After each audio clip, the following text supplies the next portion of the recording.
It's okay. Off your mind. It's okay. Off your mind. Chai!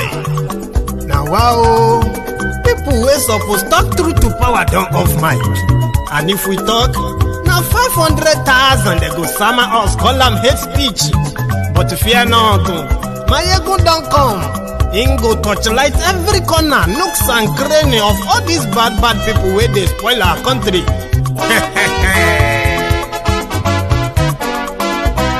So my people make we laugh, oh yo yo. Maiyegun don't come, oh yo yo. My people make we shout, oh yo yo. Maiyegun don't come, oh yo yo. Maiyegun don't come, man of the masses, oh yo yo. Maiyegun don't come, oh yo yo. Maiyegun diary politico, oh yo yo. Maiyegun don't come, oh yo yo. This one not the off in mind, oh yo yo. Maiyegun don't come, oh yo yo. Can in the touchlight every corner, oh yo yo. Maiyegun don't come, oh yo yo. Okay, some people be they holla say they want the power. Chai, them be promise us say we go get light and power. Them hustle sote they can't get the power. But now they know they do anything with the power.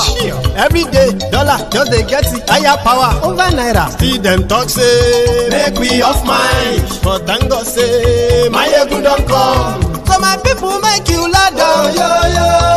Maiyegun don't come, oh yo yo. My people make we shout, oh yo yo. Maiyegun don't come, oh yo yo. Maiyegun don't come, man of the masses, oh yo yo. Maiyegun don't come, oh yo yo. Maiyegun diary politico, oh yo yo. Maiyegun don't come, oh yo yo. This one not they off in mind, oh yo yo. Maiyegun don't come, oh yo yo. Person where they do evil, no one make person talk. Them say that Maiyegun, that man too they talk. He too they talk. Say Maiyegun diary, he they hot like pepper. But every day then they take money in bulk. Poor man picking, they the street they hawk.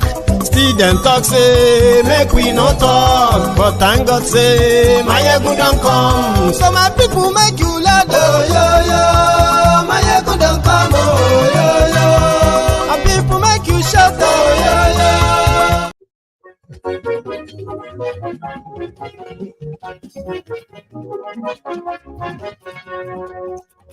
Hello there.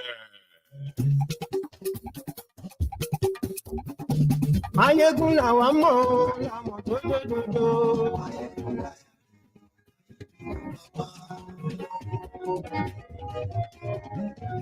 Maiyegun làwa mọ̀, làmọ̀ tó lódodo.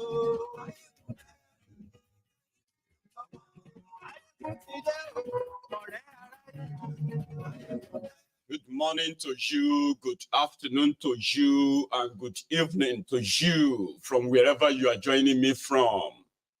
It is Maiyegun Live.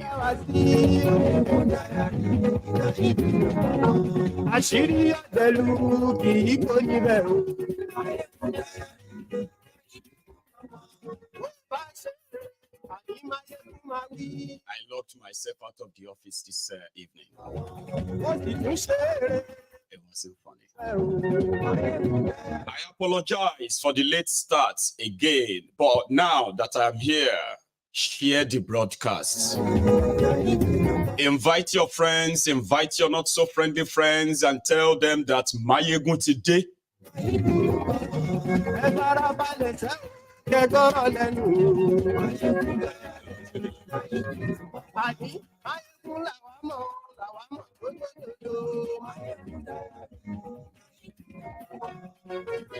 A lecturer, Babcock University lecturer, was killed 2 days or 3 days ago by the Fulani terrorists because he resisted abduction, and that is in Iperu, Ilisan, Ogun State. You can walk from Iperu to my hometown, Koolu, just by walking. It is close to home, just like many others that I've shared too. This one too is close to home. The last time I was in Nigeria and I was in Koolu, indeed, I witnessed the influx of the Fulani and their cows like I have never seen before. I grew up in that area and a lot has changed. Now, somebody has been killed. It's not the first. Wahala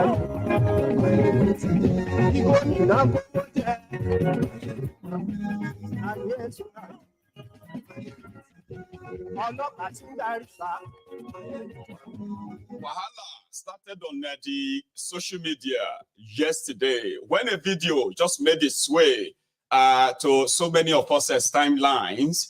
And this video was that there is actually a China shop or supermarket in Abuja where Nigerians are not allowed to patronize. That escalated so fast. The place has been shut down. The owner and his wife, they are now on the run. From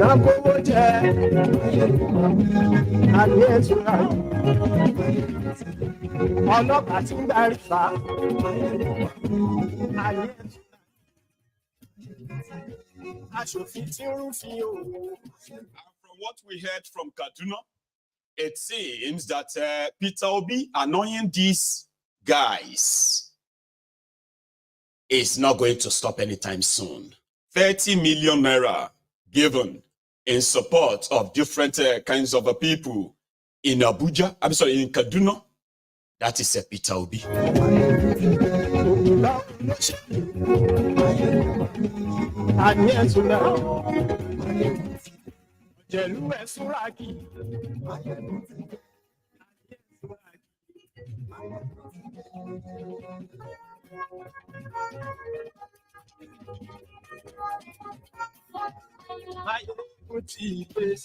Now, today.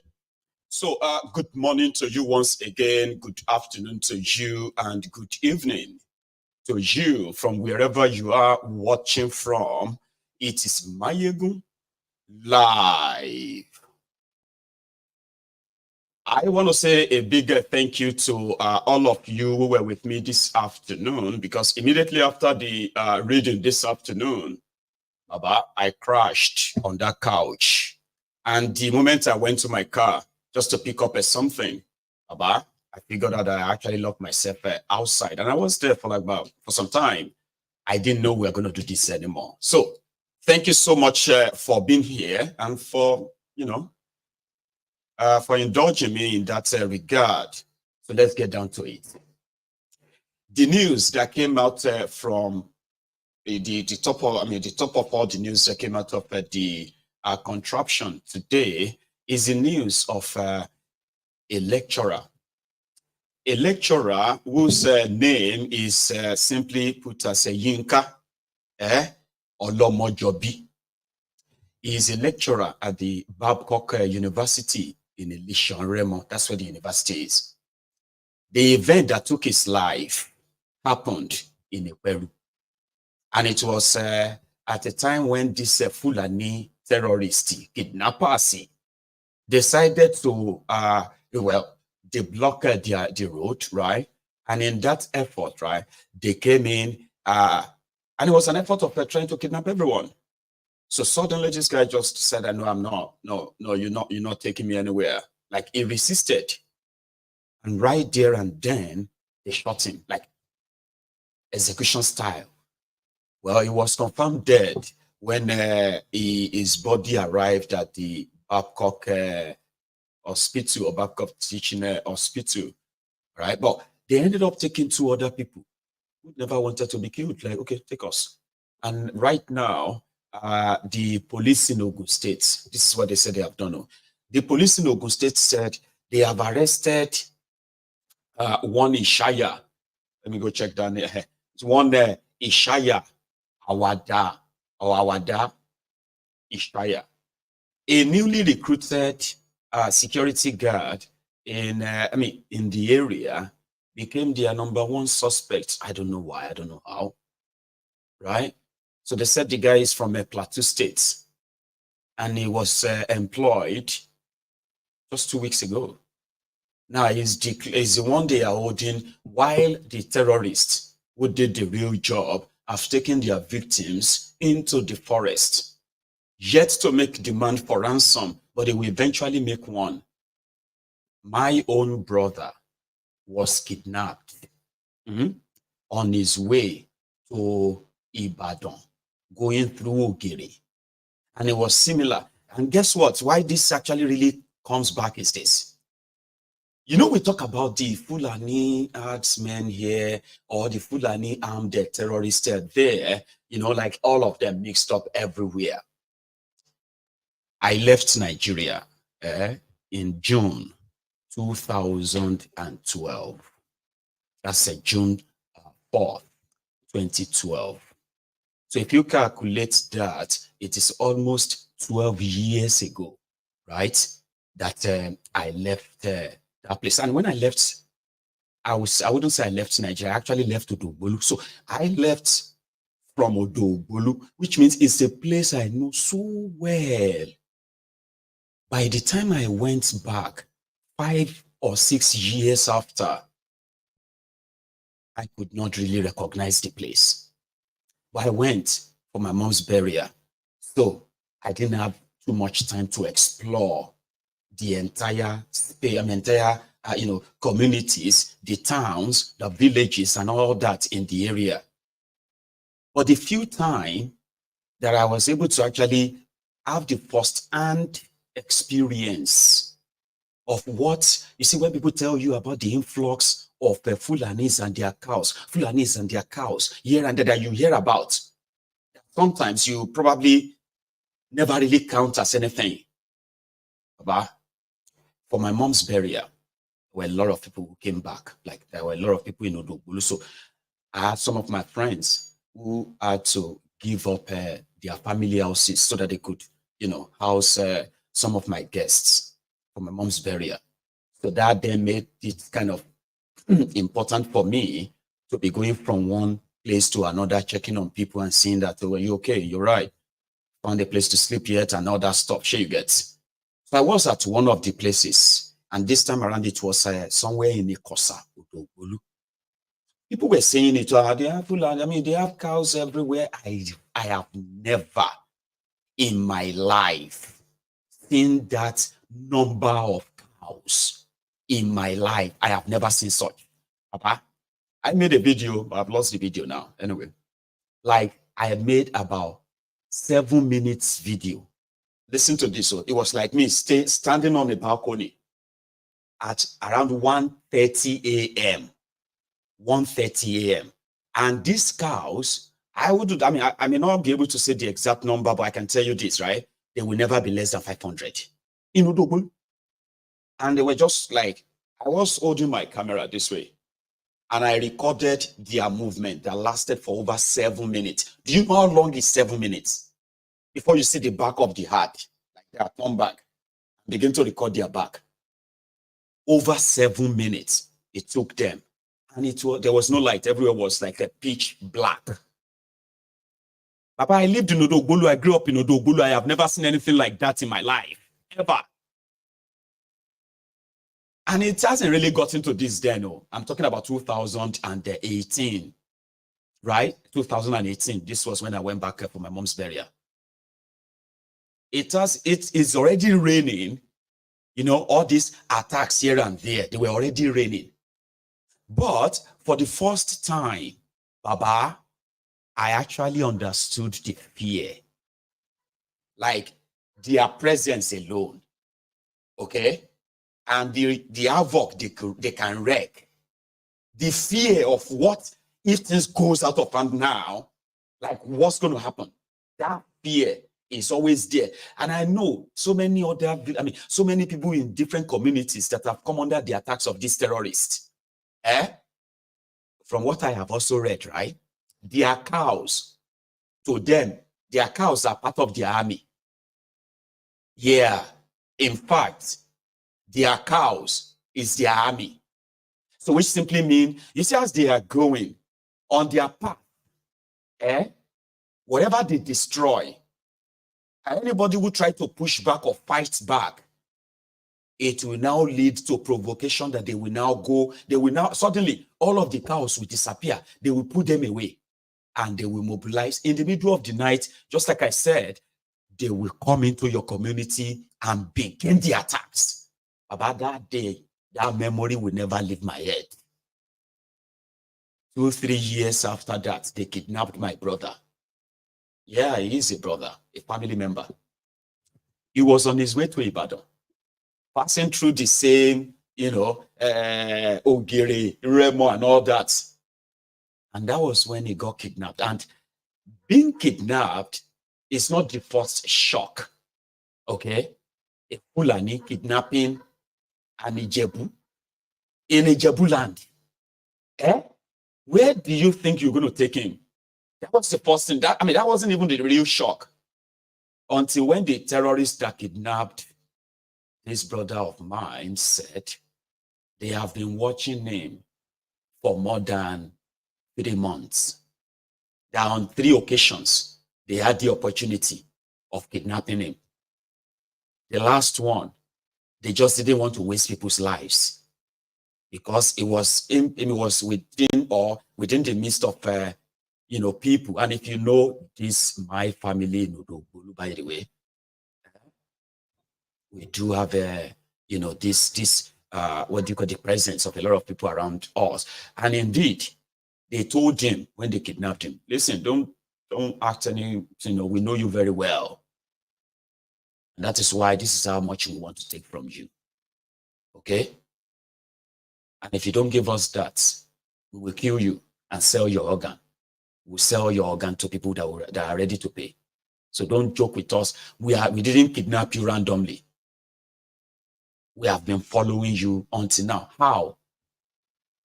And it was like, my brother said, the entire axis of Ogun State or your state are going to Ibadan like that. All the area. It is like they have the map of where to go to. And you will never meet anybody on the road. Like they have all of that. And they told him, like at a point, they took him to their camp where you could tell these ones are the front, the cows, and a few other ones with the AK-47. These ones are the real kidnappers. Their job is to what? Go into different communities. Check the lifestyles of those who live there. Gather information about you. Baba, sometimes when they talk about the Fulani terrorism, it is beyond just that they are looking for land. It is an all-package terrorism. Because somehow, the act of terrorism of the Fulanis in Nigeria is also a means of, raising fund for jihad, which they are known for. What is the business of an Ijebu with Fulani? That an Ijebu man will become a victim of kidnapping to a Fulani man that traveled from thousands of kilometers before he could get to Ijebu land. But they were everywhere. Everywhere. Baba, when somebody told me that if they receive the signal that they should take us down, take them down now, majority of us will not survive. They have entered Yoruba land to start with. I'm not here to kind of make you feel like, what do you call it? We are infallible. No, we are not. We are vulnerable. And we know those who made that happen. Right? They have entered us so well, that before we can get a grip of what has happened to or what is happening to us, if they give them the order to start the entire destruction of Yoruba land, a lot of you, the damages they will cause, the death, the people they will kill, and how the attacks will be carried out will shock a lot of you out of this world. You'll be wondering, is it how much they hate us? Or what exactly will make the Fulani to travel kilometers, thousands of kilometers to Ijebu land and begin to kidnap them? Like, how much did they really hate us as Yorubas in this regard? Because there must be some level of hatred inside you before you could actually go after your supposed fellow countrymen with the intention of kidnapping him. And if he resists, you will kill him. So they took my brother.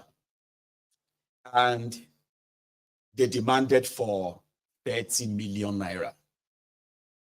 I didn't hear about it until days. I mean, when they realized that, okay, we believe that you may not be able to pay the 30 million. Okay, you will pay 3 million. So they shall negotiated 3 million naira ransom. So the day that we sent another brother, see, to go and get to go and pay the ransom and get us our brother in their captivity. You know what they did? They took the person who went to go and pay ransom. 2 people went. They allowed the driver to go back and tell the family that they now have 2 of your family members. If you like, don't pay the 33 million before tomorrow evening. We will kill one and we'll send you the picture. They were using the knife. There's a knife at the edge of their gun. When my brother came back, his whole body was full of scars. The scar from them using the pointy knife on their gun, okay? It's like this. They'll put it on him. We are going to kill you now. Oh yeah, say your last prayer. Say your last prayer. Please, please. So they will make him feel like they were shooting him by poking him with the knife. That's the way they were torturing them. Then the following day, remember they've already taken 3 million. Then they demanded for, okay, bring so and so then, and then they come and take your, and then they freed them. On our part, as Ijebus from Odogbolu, you can easily believe that, okay, well, maybe we decided to go and, appeal to our gods so that the gods can touch their heart and change their heart, because they just said, okay, you know what, come and get them. So that day, when they told me that, what came back to what was like really going through my mind was, I am not in Nigeria. Ordinarily, I shouldn't be worried or bothered for whatever happens there per se, because I am not directly affected. But when one of my own blood was taken, it makes better sense why I didn't want to wait until I become a victim or somebody closer to me, right? And one of the things that a lot of us actually dread mostly, especially with these lying, untrustworthy criminals in charge of Nigeria. Number one, you are all on your own. I think everybody should have realized that by now. You are on your own, right? Just do everything you can to stay alive, okay? There is nobody there to look after you, not your governments, not the security agents and the rest. You're on your own. It's obvious. So imagine you seated as you are there right now, and then your phone rings. Hello? You have just shot your brother, who happened to be a lecturer, a university lecturer. Maybe the one you have been trying to convince to leave Nigeria. Get out of that place, bros. Uncle, you need to leave that place. How much are they paying you? You see all these kidnappings, all this terrorism. Terrorism is not in Nigeria. It's not here. All of you abroad, you like to exaggerate things. You always like, it's not that bad. I have actually seen people who have lost their loved ones after years of persuading them to leave Nigeria. Listen to me, I'm not saying that asking everybody to leave is actually an option. No. I'm just using a scenario. Like, for example, you who has been like speaking to your uncle or your brother, say, man, I'm worried about you. I'm really worried about you. I don't know. You really need to leave that place. No, see, brother, don't worry yourself. It's not that bad. We are in the Ijebu area, so Ijebu is better, like. And then you receive a phone call that says he has been shot because he resisted being kidnapped. Do you even understand what that would be to you? You are not there. You are right where you are now, trying to get your life together, trying to kind of run your life as much as you can, right? Then there, the phone rings. They've killed your loved one because he resisted being kidnapped. Oh, they've kidnapped your family member. They're asking for 100 million naira. things that can throw your world throw your world upside down in a twinkle of an eye. That's what the place is. And the moment all you have to do is just try and do your best not to become the victim, even though you can always become the victim. Because once you become the victim, Nigeria is a place where even you as a victim will be blamed. Why did you not let them take you? He should have allowed them to take him. Now they have killed him. Even if money is not as money is not as important as life.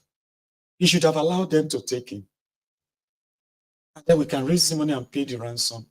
Look at the other two people they took. They have freed them now after paying ransom, but now we can't see my brother again. The kind of Nigerian thing. Because what they teach them in Nigeria is that they should learn how to get used or how to live with their killers.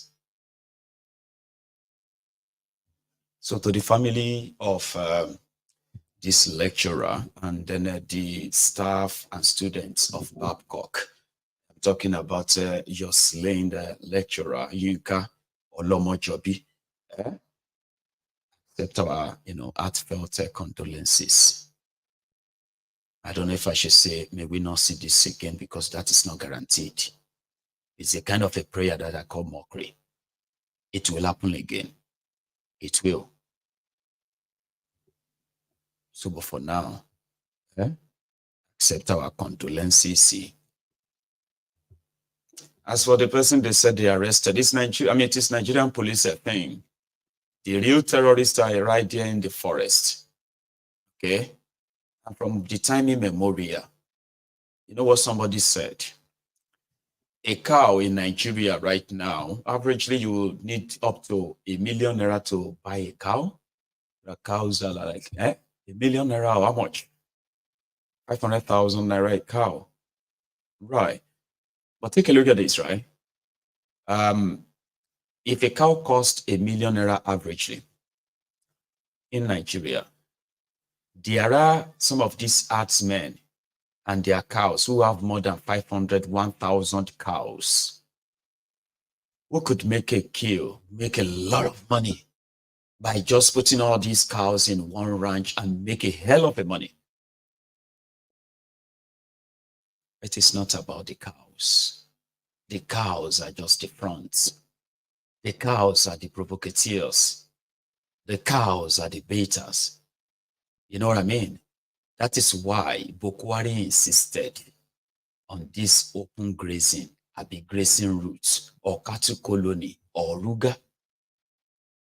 It is not that they can't ranch their cows. From time immemorial, the Fulanis will visit your community, bring in the cows, eat your farms, destroy the crops, so that you can react. And in anger, you will react. You may kill 1 cow, 2 cows, or even 3. You may even do well and kill maybe 10 in anger for destroying your farms. That's all they need. Just kill 1 cow or kill 10. It doesn't matter. It's all they need. Because they will kill human beings. They will kill you. And they will kill until they are tired. And they will come back again and again and again and again and again until all of you have to run away from that community, until you abandon it completely. And if it's going to take them 10, 20, 30 years, they don't mind. The system will let them run you over again and again and again until a lot of you will have to leave the entire place and say, And the Nigerian media will continue to report it as farmers, others, clashes. But now your dead bodies they will be seeing. They won't see the dead bodies of the others. Only that of the farmers and his family and his entire village, including those who are not even farmers. They will be slaughtered. And let me tell you, it's a farmers others clashes. Nigeria might break up. Say amen. Because in breaking up of this contraption lies our future, our own survival as a people, as a race. Nigeria will help them extinguish us. And it is always going to be this gradual. The life of a cow, one cow, to a Fulani terrorist, they have put it on the scale. A life of of one, of one bloody cow is like the life of 10 humans. And they're proud. They are very proud in that. You leave your own place thousands of kilometers away to other people's places to use your cow to cause what you probably use as bait. And then you put the life of these people, the life of human beings, as that of cows. And you think that country will last. If we no break Nigeria, our children will break Nigeria, will break up Nigeria. If our own children, if they don't finish the job, their own children will break up Nigeria. Trust me, it's not going to last forever. Because their own survival depends on it. They cannot coexist in the same place with these these barbarians, these barbaric animals that take a life. For what? Take a life. Because they can't. And when they ever get caught, you see the ragtag, dirty, creepy looking bloody terrorists. And you say, look at what took another man's life. Look at this thing.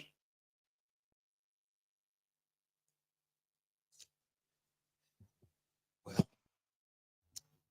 I hope a lot of you who are still there right now, unsure what your own fate is going to be all about. Your fate has been signed and sealed when it comes to Nigeria. You are just going to remain a pawn on their chess table. You are just a mere statistic, irrelevant, nothing. I think you are more than that. Or you should probably see yourself more than that too. Or else, the question is, who is next? Who do you think will be next? No idea, but there will definitely be one. In fact, the next people are already taking their own bullets as we speak. You hear some, you will not hear others. I hope when it happens to you, it won't go the ways of tens of thousands like that will never make it to the news. I hope. The family of Mr. Yinka Olomojobi, fún yín ní okun àtagbára o, láti fi bá lọ yín ṣàdúrà yẹn náà.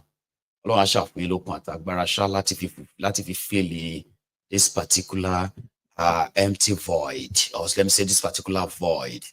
The death of your son is probably going to be like, I can only imagine. Terrorists are there to do three things. APC, Egbekegbe, they are there to do three things. To steal, to kill, and to destroy. Listen to me. APC, Egbekegbe, Al-Qaeda People's Congress.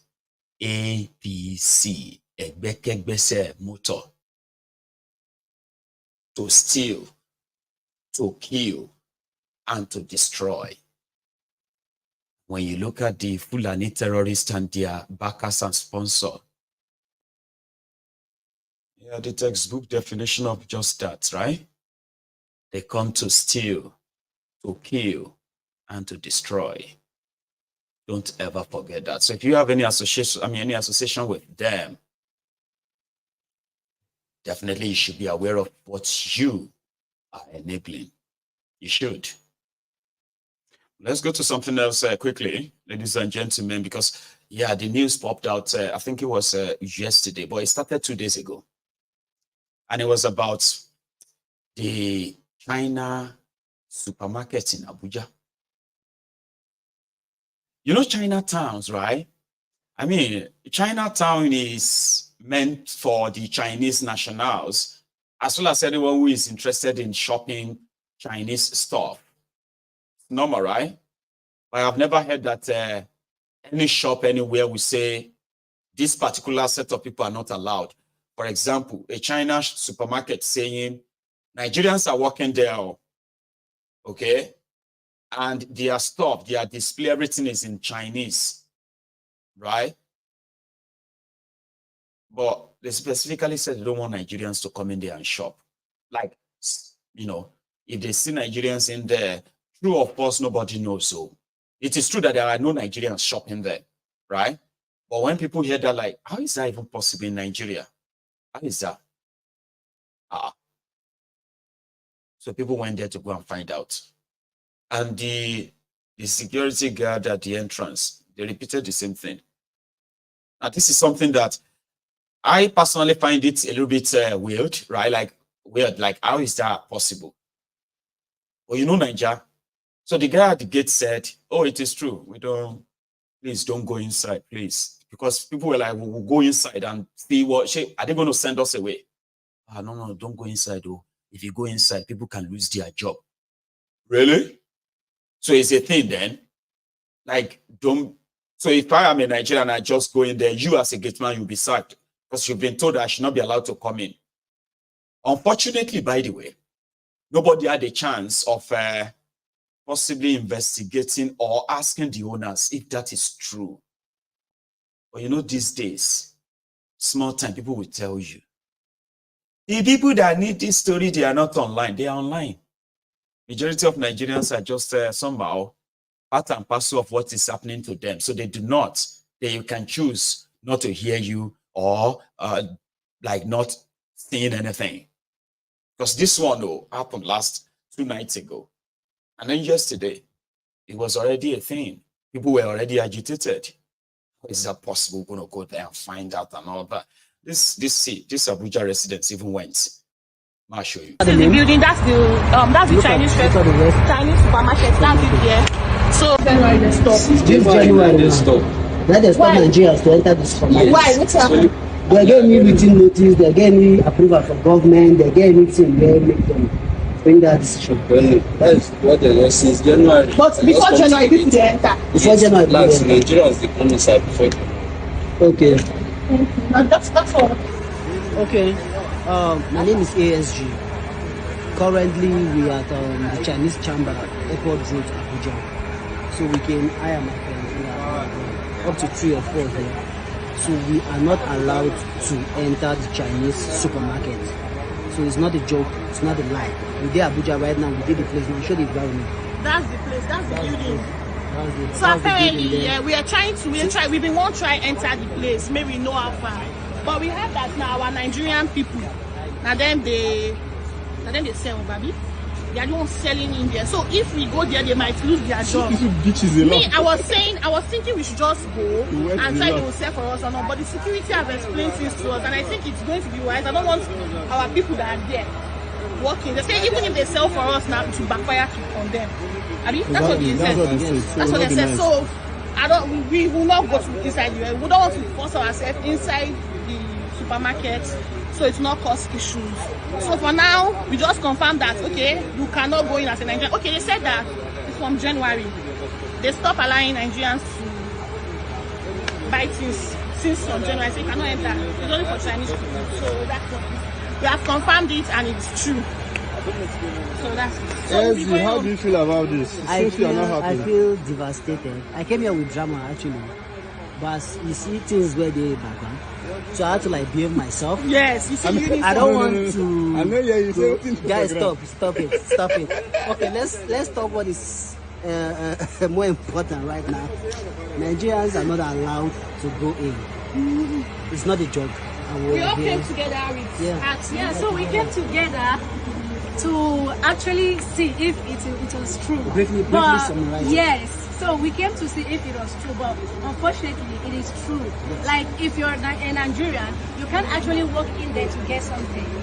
Reason being, I don't know, they don't have a reason. They haven't even actually given us the reason. But we had that have been trying to make that room for Nigerians to go back in. Yeah, and apparently they say that Nigerians walking in there so that if we go inside to get something, it might affect the Nigerians that are working inside.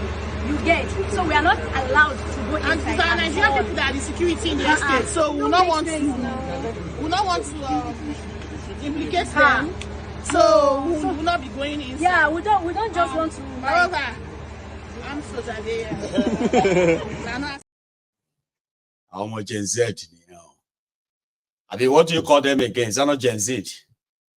And now they are the children that are children of curiosity.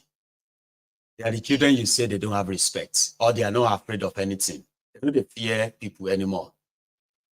They are the Gen Z. So when they hear that, like, oh, mom, we will go in there, but somehow they felt like, okay, you know what, we're not going to try and make our people lose their job, you know. But normally we wanted to, but we would just not let do that, okay. But they actually brought awareness to the matter. And according to them, this only started in January this year. It never used to be the case. Whatever happened, it is absolute nonsense. You don't discriminate enough and make it a policy. Somebody said, hey, but you are not Chinese. Why do you go there? Why do you want to go there? Are you mad? Or if they don't want you to patronize them, if they say they don't want your patronage, why do you want to go there? Say, show crazy. The idea is not because people can, whether people wanted what they are selling or not. All right. But if you boldly says, I don't want Nigerians to patronize this our business, why do you bring it to Nigeria? Why not just make it an online business and let your people order it online? So the context here is that how dare you make such pronouncements in a foreign land? Is that like, you know, anyway, it became a thing that they had to bring in the FCM, FACP, DBO, whatever. Their job is to go after businesses that are not doing nice. So they had to go and seal off the place. They've sealed off the place. So this is Nigeria. Why do you have to seal off the place? When all you have to do is just give them a letter and say, whatever the situation is, and blah, blah, blah, blah, blah. We'd like to know why you have to stop Nigerians from entering these premises. Like, you don't have to shut down the place, man.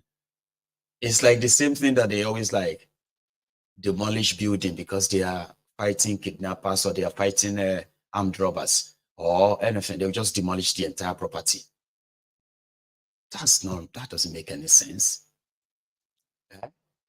Oh, we've had this allegation against you. You write them and you say, okay, they have to. And then they will probably reply you and deny.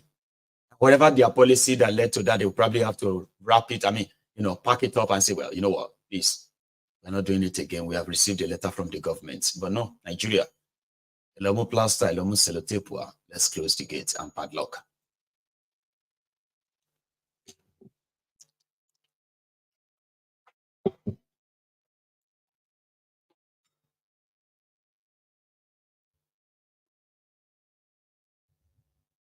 You know that too.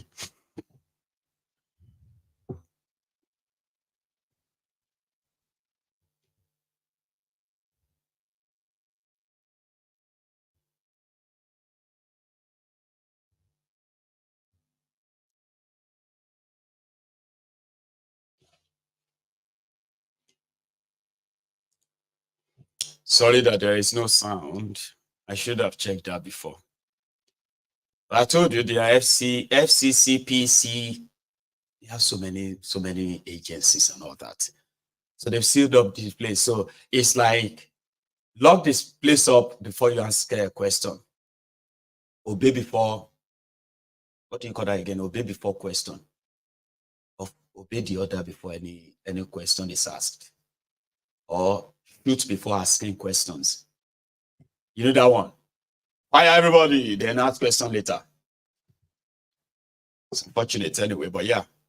I am personally kind of like grateful to those young people who decided to take it upon themselves and not just rant about it and, you know, like be alarmed. How is that possible? How can they do that? No, they went there. And that indeed brings more attention to the issue.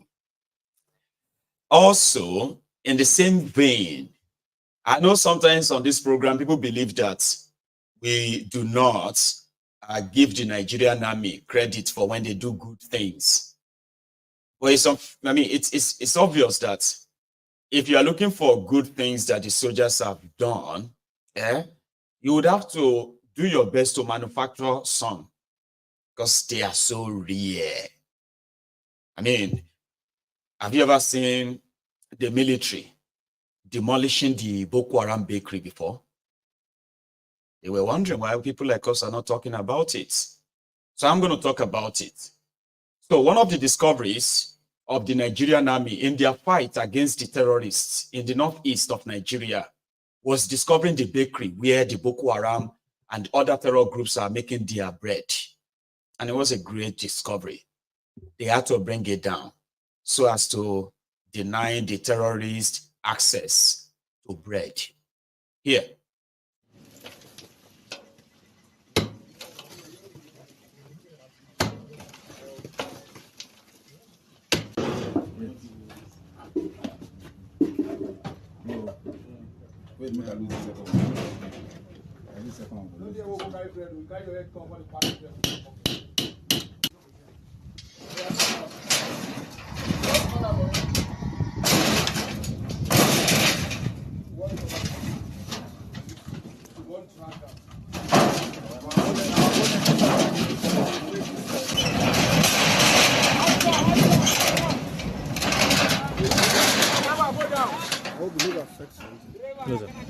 Driver, bend down. Let's go.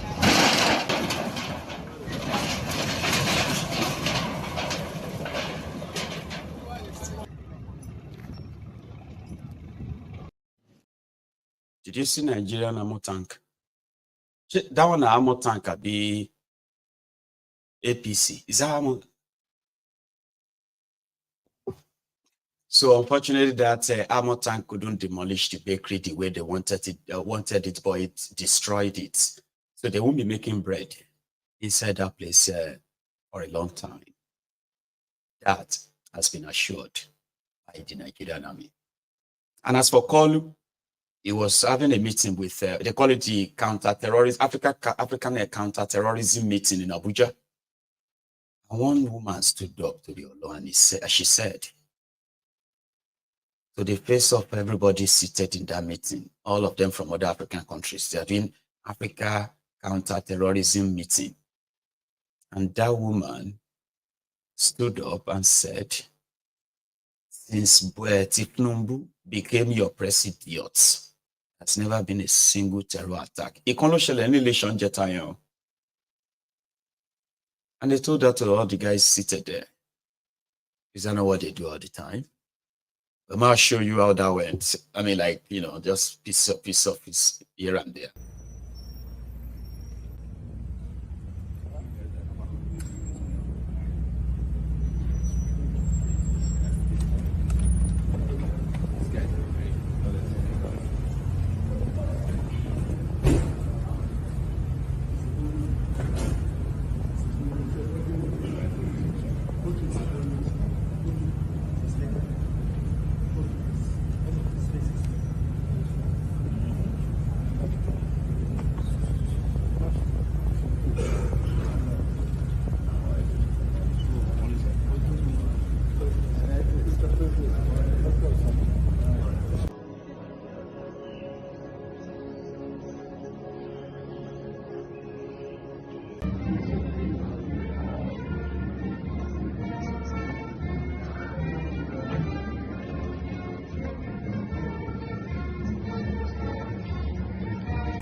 let's dig out.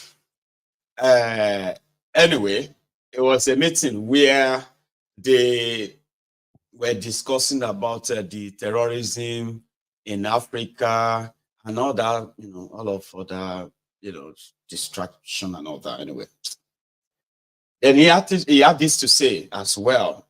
So fair enough, he's reading it. So do you have nothing to worry about? Somebody wrote this for him, and he cut out of it, right? It's here. I'll show you.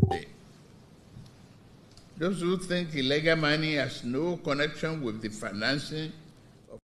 Hang on. He was talking about, the increased terrorism in this part of Africa due to illegal mining that they believe is fueling the increased terrorism.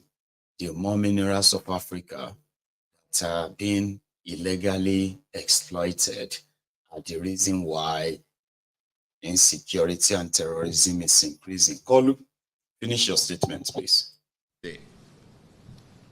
Those who think illegal money has no connection with the financing of terrorism are surely mistaken. The international community has both the moral and legal obligation to help in this cause because it is outside money, not African money, that fuels the illegal operations.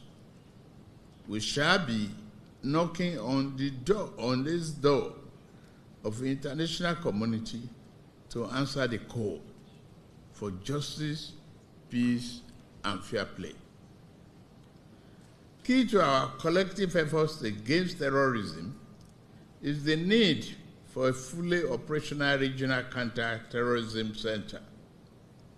This center will serve as a hub for intelligence sharing, operational coordination, and capacity building throughout our region.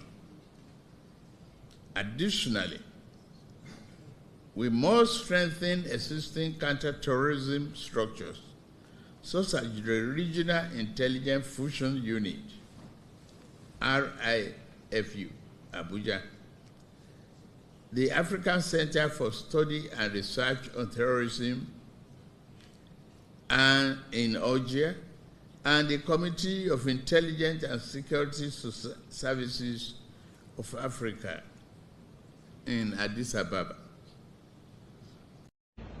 70 years old man. Again, I told you, he's reading it, so it's easier for you to, it's all just words. They lack no real substance. So, but what Koolu was trying to point out there is that the Western world is funding illegal mining in Africa, fueling terrorism in the process. That's what he's saying. And he said, for justice, they will come and knock at their door to come and beg for money. Because that's what they say, we have to come and beg you for money so that we can fix the problem caused by the insecurity. And to him, it's just like what salads. You get that now? But yeah, that happened in Abuja. The other one that is happening in the other part of the contraption was happening in Kaduna, and it is their nightmare. Obi, the man that many Ronukus, Agbadorians, the Abobakus left, right, and center have sworn that as long as he is not the president of the contraption, their life fulfillment is complete. And it is the guy that gets everyone talking all the time. And it doesn't really matter what you are saying about, what you are talking about him. You are likely just going to find yourself either right by his activity, or you are pissed off. This guy is just attention seeker, Joe. This guy is just like, it does get everyone talking. The other guy who has been running mad about him is what's this guy's name? Reno Mokri. He was on a program, and I think that was yesterday with Shiu. And on that program with Shiu, Okimbaloye, Mokri, Reno was all about Obi this, Obi that as well. So yeah, I've got something for you about Obi now.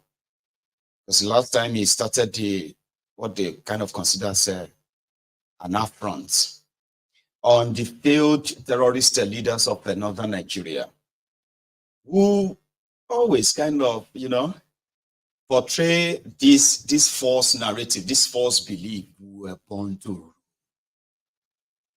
And whatever we tell our people is what they will do. Sorry, give me a sec.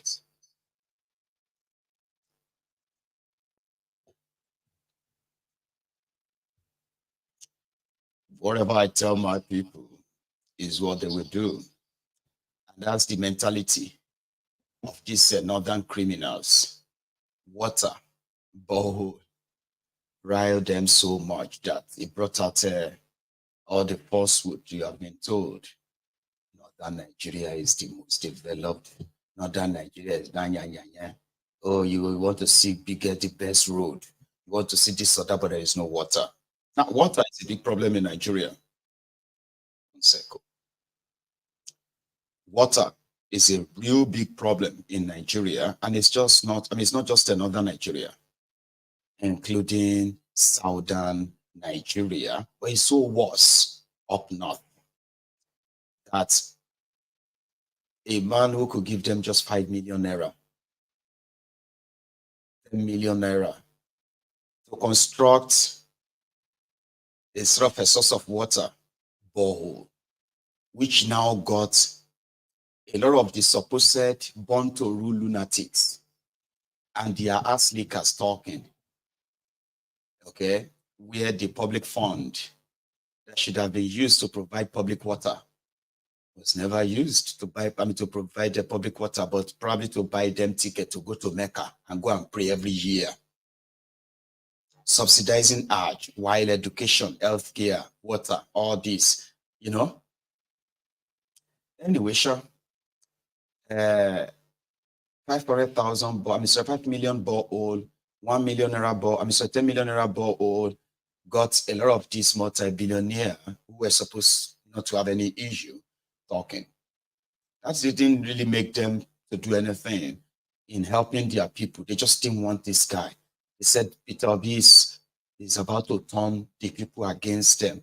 You see, you better tell Peter Obi, all of an way they're closer to him, to take a look at the lives of so many Igbos who have tried in the past, in the sincerity of their hearts, thinking they have something to help, or we want to go and help the people of the North. You are playing with fire, you are playing with snake. That's your own people are going to be blamed for it at the end of the day. You see, if you don't learn from history, you are bound to repeat it. That's one thing I can say to Peter Obi.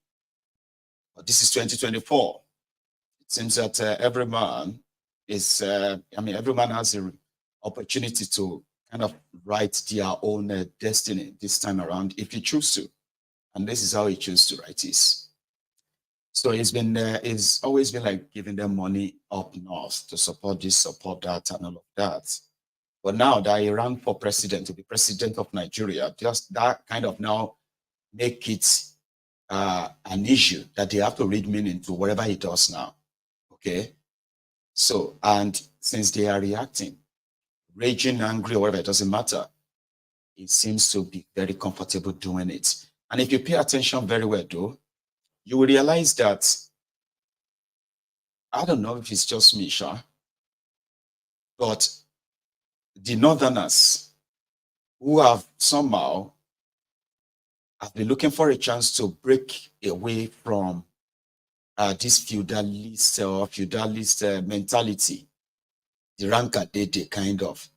Some of them have decided to come behind Peter Obi, and there are those who are taking him to some of the core areas in northern Nigeria for some reason, right? Even like whatever he's doing, there seems to be those who are like, do this, do this, do this, do that, do that, do this, and all of that. And everything he does actually really gets these people talking, angry and mad. I would have said I love it. I don't know if I love it or not. Let me show you this. It was in Kaduna where it was he reported that he disbursed over 30 million naira to different groups as a means of support based on their needs. Yeah. Ya yi kokari ya kawo wuta. Ya kawo wuta. Kun ji daɗi na kun ga shi yau. Wai sai ya kawo muku taimako, ya kawo muku donation. Insha Allah, to Allah ya sa ya ci gaba da taimaka ma mutane. Kin ce ban ji ba? Na ce Allah ya sa ya ci gaba da taimaka wa mutane jama'a. Ke ba? Allah ba shi karfi kula da mutane. Ara musu da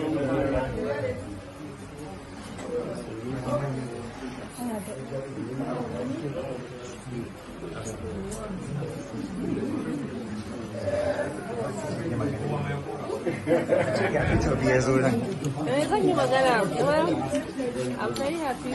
At least I've seen him for the first time here. I wish him all the best.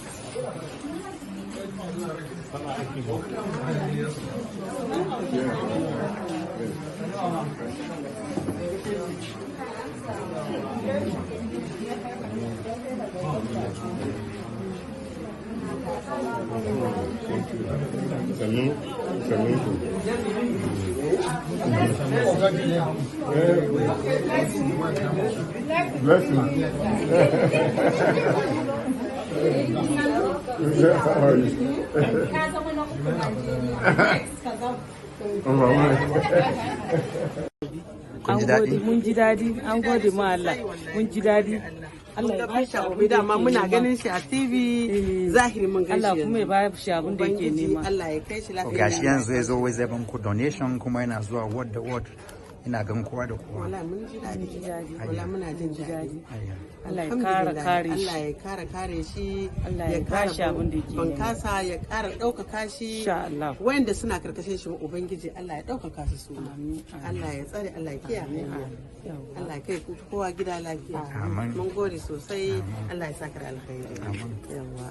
Ito ya zo kuma zai kawo muku donation ya zo wadda ganku. What do you have to say today that is here?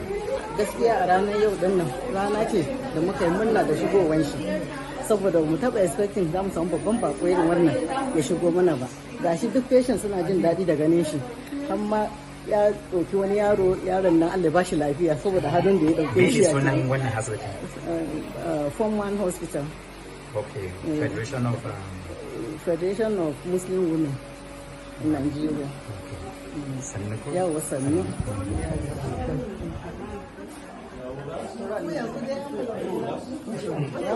One patient here.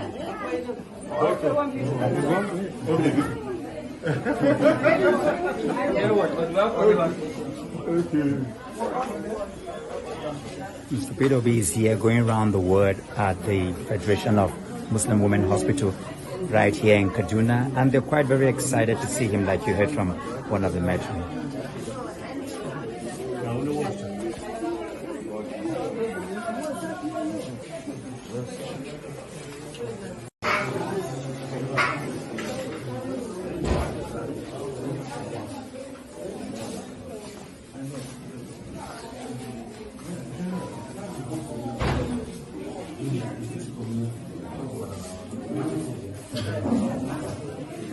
Obi is right here at the Federation of Muslim Women Hospital in Nigeria, right here in Kaduna, to pay them a visit and also to donate as usual and help them upgrade whatever they are doing.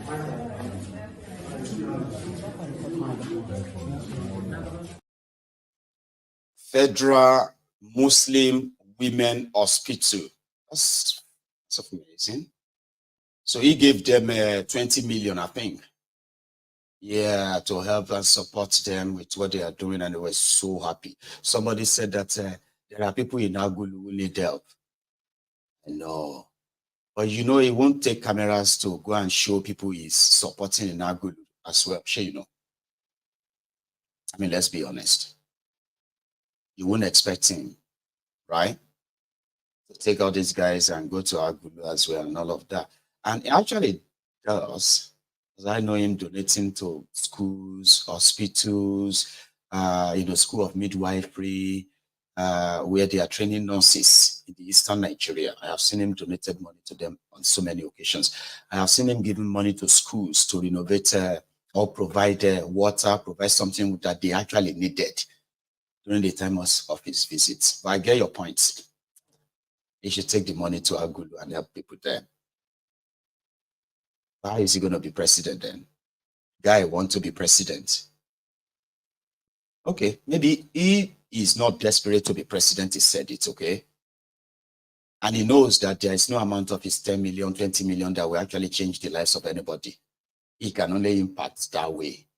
And somehow they said he felt like he could trigger the criminal politicians who have abandoned their people. When they see things like this, they will be forced to want to probably outdo him. And in the process, the people will be the beneficiary. So whatever this is, right? I think it is working.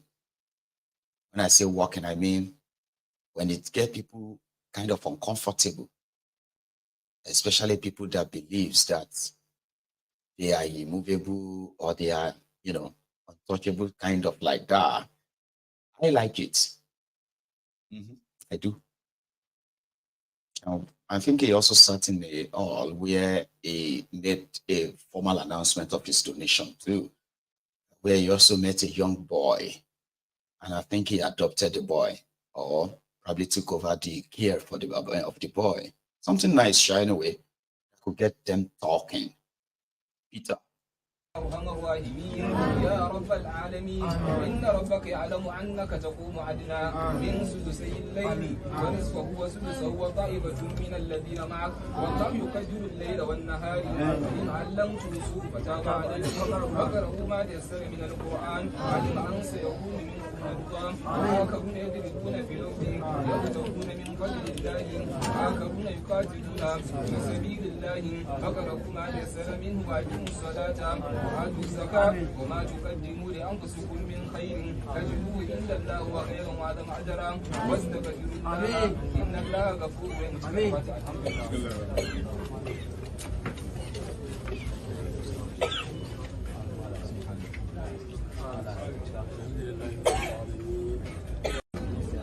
To be able to support people like you, who are going to grow up and be great people, and like I said,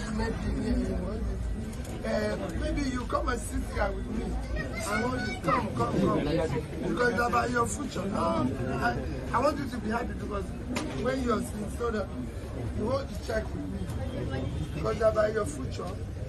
So what I'm going to do is that I'm going to contribute the sum of 10 million naira to support.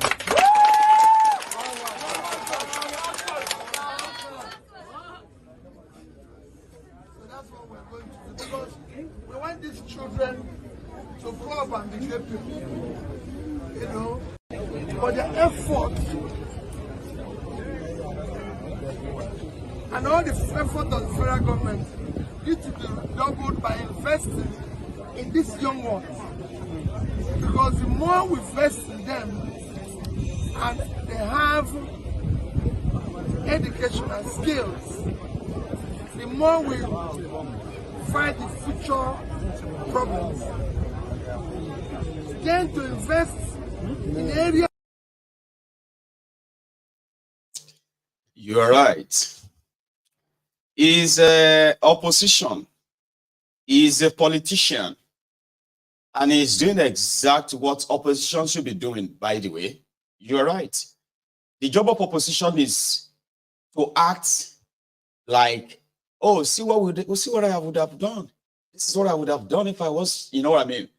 To make those in government possibly see the potential of them losing that power to this person that is now becoming, you know what I mean? Like, it's all politics too.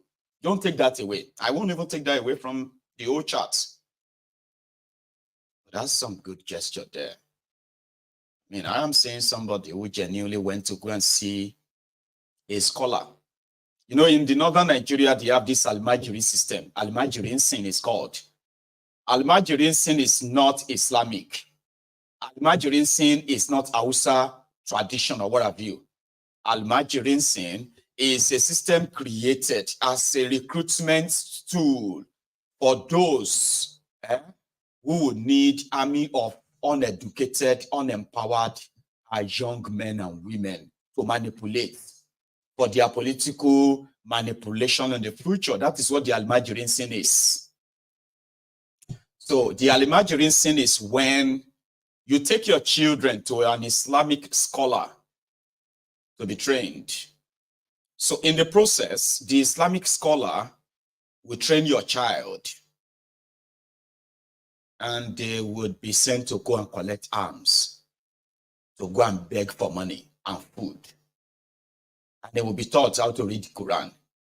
It's unfortunate that some of those who are parading themselves as politicians today in northern Nigeria, majority of them were once Almajiris. It will shock you. Historically, the elite in northern Nigeria, the children of the emirs and all of them were those educated. But that barrier has since been sort of breached. There were so many of them today who are holding positions in northern Nigeria for the emirs, for the sultans, for their own Islamic establishment in northern Nigeria. They didn't come from any rich family or any rich background. They were Almajiris, but they never went back to go and fix that problem. So what Peter B was doing there was that he met with this Alpha and all the Almajiris seen under name that is training and all of that. He had to give them 10 million naira, especially one of them that he felt like, if you have a brilliant chap like this here, you can teach him more than just the Quran then. Okay, you can teach him more than that. Now take this for other children too and what you are doing for them, okay? But we would love the government to actually come and invest in this because it's only government that has the proper money to help more people. So that's why somebody said he's only provoking the government, and that is the job of the opposition. So you might not like it, especially if you are me, who doesn't like their elections anyway. So of course you probably will never buy it, and it's understandable, okay? Or you see those who see somehow believe that they could change this Nigeria to a better one that would then serve the interest of everyone. They are convinced, and very, very much convinced. I mean it. This is the right thing to do. Provoke them to react and all that. Not bad. And the guy used to be the darling, by the way. He used to be the darling of Reno Mokri. I have this clip. I know some of you have seen it, right? This was Reno. When Reno was still pretty much like, should I say sincere or honest with himself?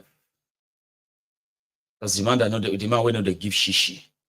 Couldn't possibly have paid him to say this, could he? As far as I'm concerned, you know, I would prefer to have the best president, the best president of Nigerian origin. And if you ask me, if you're going to ask me who do I think will make the best president, I would say, and it's going to upset a lot of people, but I would say Peter Obi. Peter Obi would be an absolutely fabulous president. If Peter Obi were president of Nigeria, Nigeria would be like Dubai in a matter of years. You know, I just want to tell you, I'm with my friend here, Governor Peter Obi. We're in DC. We came in for the National Prayer Breakfast. But you see, I listened to this man. I listened to Governor Peter Obi. And, you know, ex-Governor Peter Obi, the plans, the ideas, you know, this man raised the bar of leadership in Nigeria. He raised the bar of leadership in Nigeria. Since he left office, can you believe that this man does not take anything, not even like a penny from the Anambra State government? And while he was there, you know, he was a man that built up Anambra State. You know, Anambra State used to be almost educationally disadvantaged. And then in less than 2 years, he brought them to be #1. He left that state with a reserve. Look, you know, we need people like this. I'm so proud of Governor Obi. I listened to him today and, you know, I was taught, like, do we have fellows like this in Nigeria? I'm very proud of this man. Look at everything everything that he has touched, he made money for himself in the private sector. He made money for Anambra State in government. Anambra State doesn't borrow money. Are you aware of that? These bailout funds that the current administration is giving states, Anambra State, I mean, he left enough for Anambra State. I'm very proud of this man. Nuisance Lele. Nuisance Lele. Today, Reno is mad. He's more than mad. And I heard that he's actually over 50 years old. That's some level of madness, though. It's beyond, oh, I'm not supporting Obi. No, guys, stop that nonsense, okay? Like, you could support anyone, you could not support. I mean, there are those who are here who are actually like supposed Southerners that they don't like the God of Obi. And they'll tell you, I don't like him, I don't like him. I do not support him. You can call them anything, they don't. Sure, you get. So it's not because you don't like somebody or you don't support somebody, that's why people are saying you are this. No, you are horrible. If you are somebody whose words could actually be filtered by possibly the amount of access you have or you have to those who want you to say something anytime. That's not a man. That's a total CC. You get what I mean? So anyway, I saw that and I put that together and I was like, okay, yeah, let that be on record so that we can move on. Right? Yeye Bello, by the way, is not giving up. The corrupt judiciary in Nigeria, they will shield him. Let me tell you how. There is already a court order that says that Yeye Bello cannot be arrested. Yeye Bello cannot be tried. Yeye Bello cannot be investigated for anything that has to do with missing money, mismanagement of public resources or fund in Kogi State. There is already a court order. Today they went to court to go and appeal that order so that they can lift it.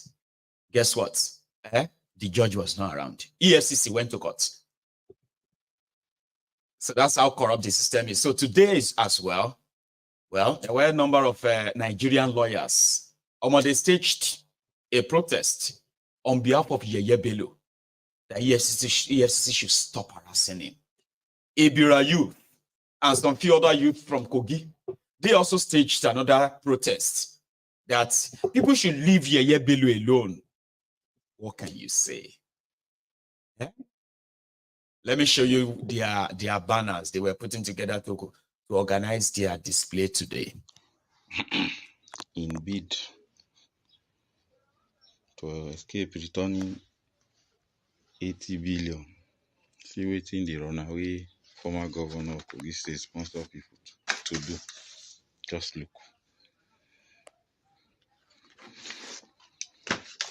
Just see. If this one no be say he's guilty for all the accusation, will you do all this? Just look.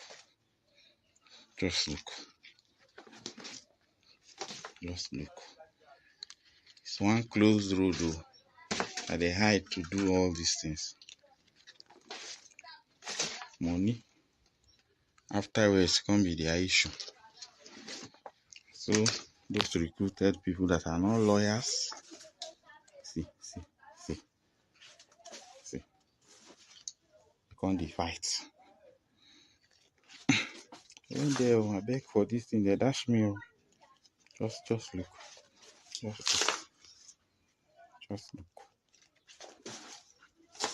Just look. Can imagine. Return, you don't want to return. You are running their money and recruiting people to come and do solidarity work for you. Just see.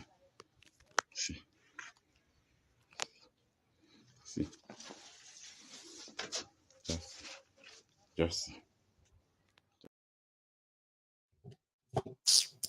Well, Nigeria cannot be saved. It cannot be helped. And all of you are Nigerians. The sooner you know this, the better for you. Okay? Your lost identity or confused identity could be your own making on the side, and you cannot make that. See all this old madness. Every 4 years, the life of a lot of you are stolen. 8 years. And before you know it, you are no longer that young person anymore. They've stolen your youth. Now you are there, possibly lost in your supposed adult life. Nothing to show for it. Then you continue to repeat the cycle. But if you don't break up this contraption, if you don't begin to break the contraption up in your head, it will consume you like it's been claiming the lives of innocents among us.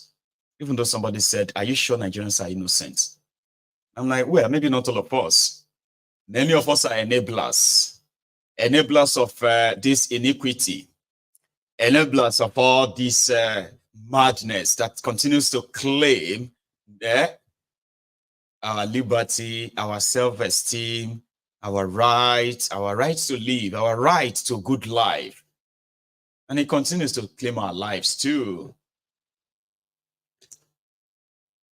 You need to break it up. Start from your head. Break it up. Break it up. Break it up to save lives.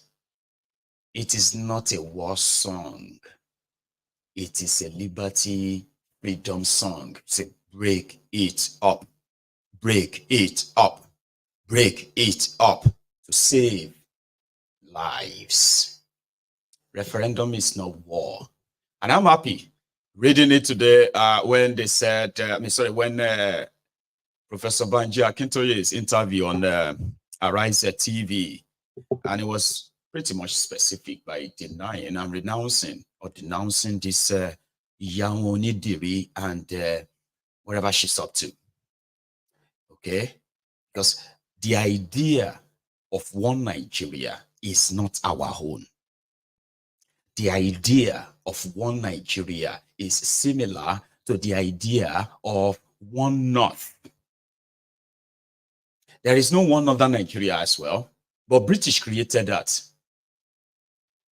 The Fulani Uthman Danfodio terrorists that came to terrorize the Hausas, took over their land, killed their kings, and made himself emir. Uthman Danfodio was killed by the Middle Beltans. It was one of the arrows that killed him. He died horribly in his efforts to go and take the Tifi people, the Beron people, and as well as all these ethnic nationalities that that populated the Middle Belt part of Nigeria. So 1-2 arrow that hit him. That was the end of the jihad. The jihad died in 1807. The moment it got to Tifi land, it never passed there. The Kanuris as well, they were never for any reason under the Fulani oligarchy. British created that. A lot of you today will probably listen to the reading this afternoon. Will probably now remember that if the British wanted the southern Nigeria to be the biggest, the Bakassi Peninsula and southern Cameroon that is at war with northern Cameroon today for their own independence, they won't. They will be part of southern Nigeria. So the effort of trying to make the northern Nigeria to rule Nigeria is not for you, it's not for me, it's not for us. They had no plan for all of us. We were not here when they were making those decisions, so they don't give a damn about us whether we exist or not. Now we are existing. We are now the victims of all those arrangements, right? So Nigeria is not for me, Nigeria is not for you. And how many times will they tell you that Nigeria is not for you? Asari, help me. How many times would they tell you before you know that Nigeria is not for you? Now they never leave you. They have left you behind. Photo, not be juju be that. Sorry, oh. May God not allow them, make them kill you. 70 years old man. Like I was saying, the Kanuris, They were never, for any reason, conquered or even stood. I mean, the Fulanis did not stand a chance with the Kanuris until the British decided to do their expedition. And when they wanted to hand over the one north, they handed it over to the Fulanis. They did. And that's why Fulani could think they are like invincible and all of that. And they still so much rely on that arrangement with the British till today, till tomorrow. Because you and I, from southern Nigeria, who have been like made to hate ourselves, that too got verified today. We're made to hate ourselves for the purpose that we will never, ever see why we are supposed to be free. A Yoruba man is going to be the one against the Yoruba nation. Ask yourself why. An Igbo man is the one that's going to be against the Biafra. Ask yourself why. It's because Nigeria has made them to be like that. And generations upon generations after generations have been made to believe like that. That is why we will always be at the mercy of those who have no who have no single, on us when it comes to what we are supposed to be capable of. Our ego, our own, what else again? Yes, our ego will never let us see beyond that, would it? There is no one Nigeria. There is no one Nigeria. Even if you really do wish, you really wanted it to be, you wanted one Nigeria, but there is nothing called one Nigeria. The idea is that of the British. Not yours, not mine, not those before us. And that is why when you hear the word break it up, don't panic. We are asking them to break up the British, the British business center named Nigeria. It is the British creation, like many others, but this faulty creation deserves to be scrapped. It no longer serves the purpose of the millions of people that are trapped within it. So those people should be able to have the chance and choice of making their own choices, don't you think? Like you watching me right now, don't you think that you deserve to have a say whether you want to be a Nigerian or not? Don't you think so? Like, this decision was taken for us. We had no choice. But don't you think that everyone who is part of this contraption right now deserves a say? They deserve to say if they want to still be part of it or not. You don't think so? Well, I do. I do think that we all deserve to have that shot. You want one Nigeria, I don't. Now let's count ourselves. That's how it is done. That is what a referendum is all about. It's not a fight. It's not a threat of anything. Yeah, you are still going to be my brother. In Yoruba land, you will have your say, as it should be. You want Nigeria, great. Oh yeah, collect your ballot and write it there, Nigeria. I will collect mine and I will put the Republic of the Yorubas. You see? Or I will put Yoruba Nation. No. Listen. I think it is high time that the intellects among us, or anyone at all that is probably like ministered to begin to give us a clear name that is easily associated, that is sort of, relatable. Omo Yoruba or Yoruba Republic. Yoruba, no Yoruba nation, that's like, say the Yoruba country or Yoruba Republic or Yoruba nation and all that, right?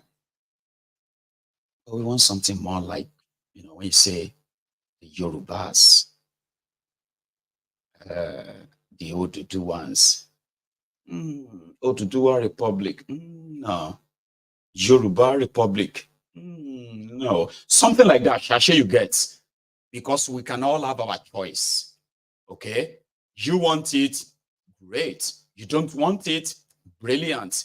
Now let's count the number. That is simple. That's why it's called a referendum. You deserve everything, anything, but this contraption called Nigeria. And we are going to get it. Yeah, somebody said, are we going to, Maiyegun, do you think we are going to witness the emergence of Yoruba nation in our own lifetime? I said, well, there are so many things we are going to win. But winning our own nation is going to be the icing on the cake. But there will be so many things that Nigeria will concede to us soon. Look at me very well. Okay? What is lacking is that a lot of people have no clearer understanding of the process of actually pushing things to make a generational change is possible. The reason why we have not been able to do it in this contraption or in this case is because a lot of people have no idea what they want. No, they don't have an idea. A lot of people just want food. All these extra things about this, so they're just like extra to them. They are like dying to know where their next meal is going to come from. But the moment the much larger population of Yoruba land is more aware why we need to go our separate ways, there will be so many wins. The start of all this win, when it starts, it's going to be the regional autonomy that Yoruba enjoyed until 1966. We'll first get that back. Don't get it twisted. We will get that back. If it is going to be us going back to 1954, 1953 again, we will take our people to 1953, 1954 again. And they will reinstate the autonomy for the Yorubas. They will.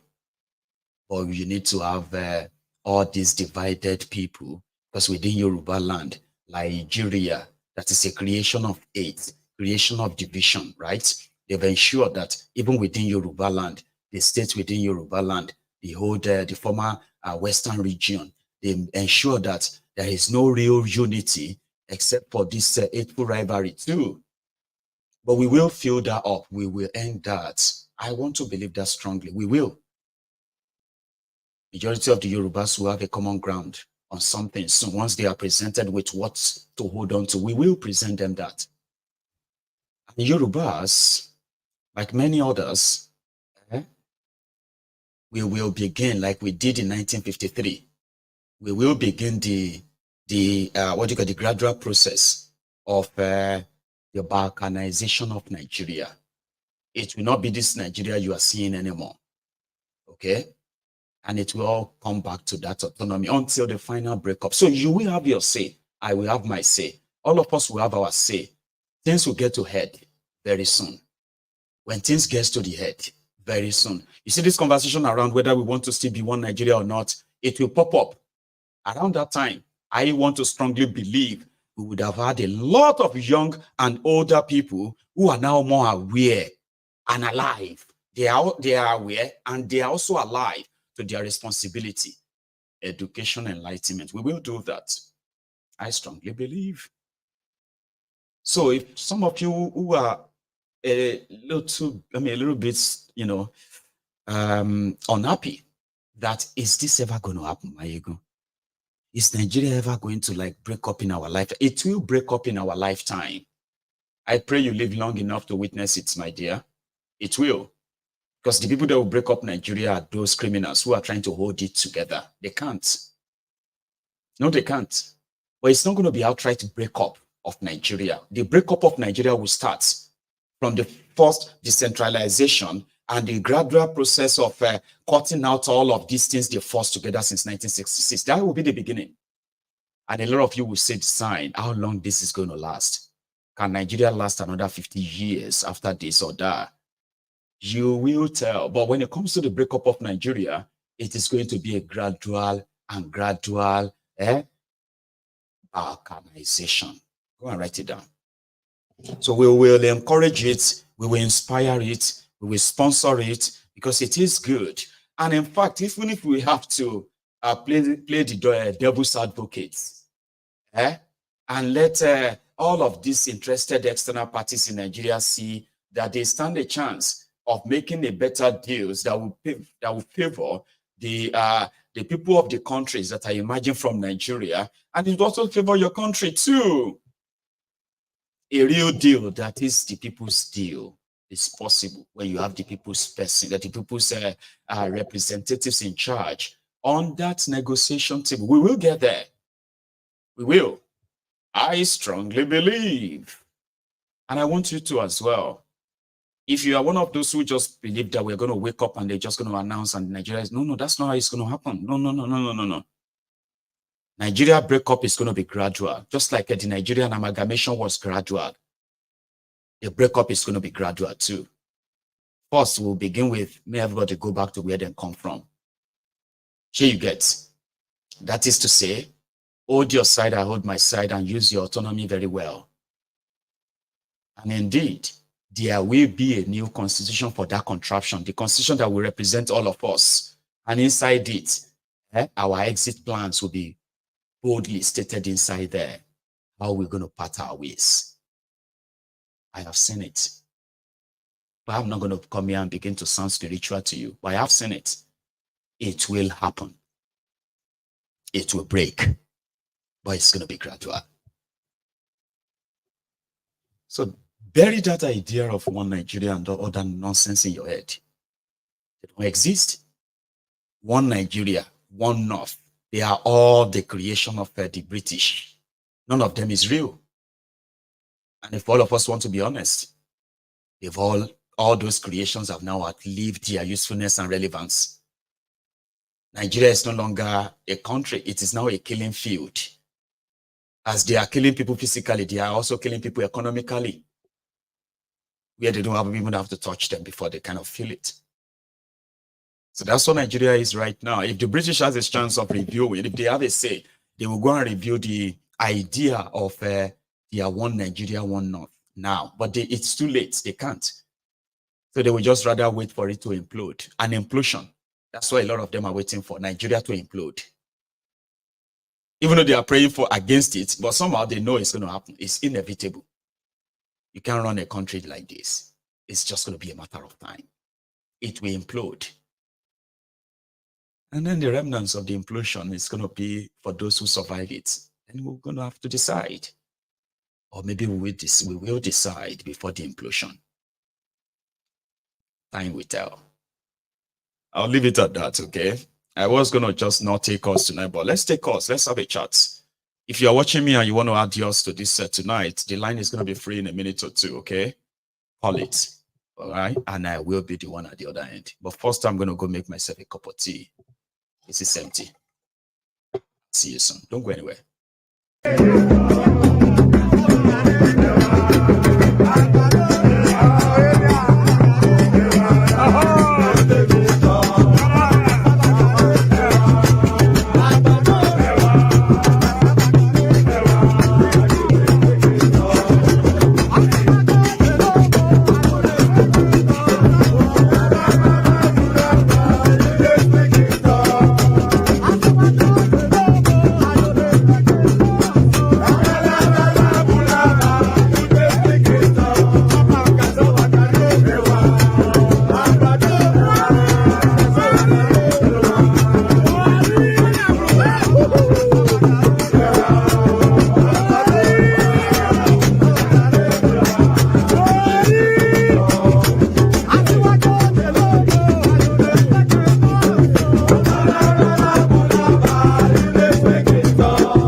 See, my kettle is taking forever, so I'm putting it on, and I'm going to go make my tea later. So I have a caller.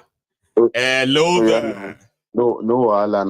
Now coffee you won't drink, having a tea. About that tea, I see, normally, right, when I'm playing video like that, I'll go and put the kettle on. But this time around, I just got stuck here.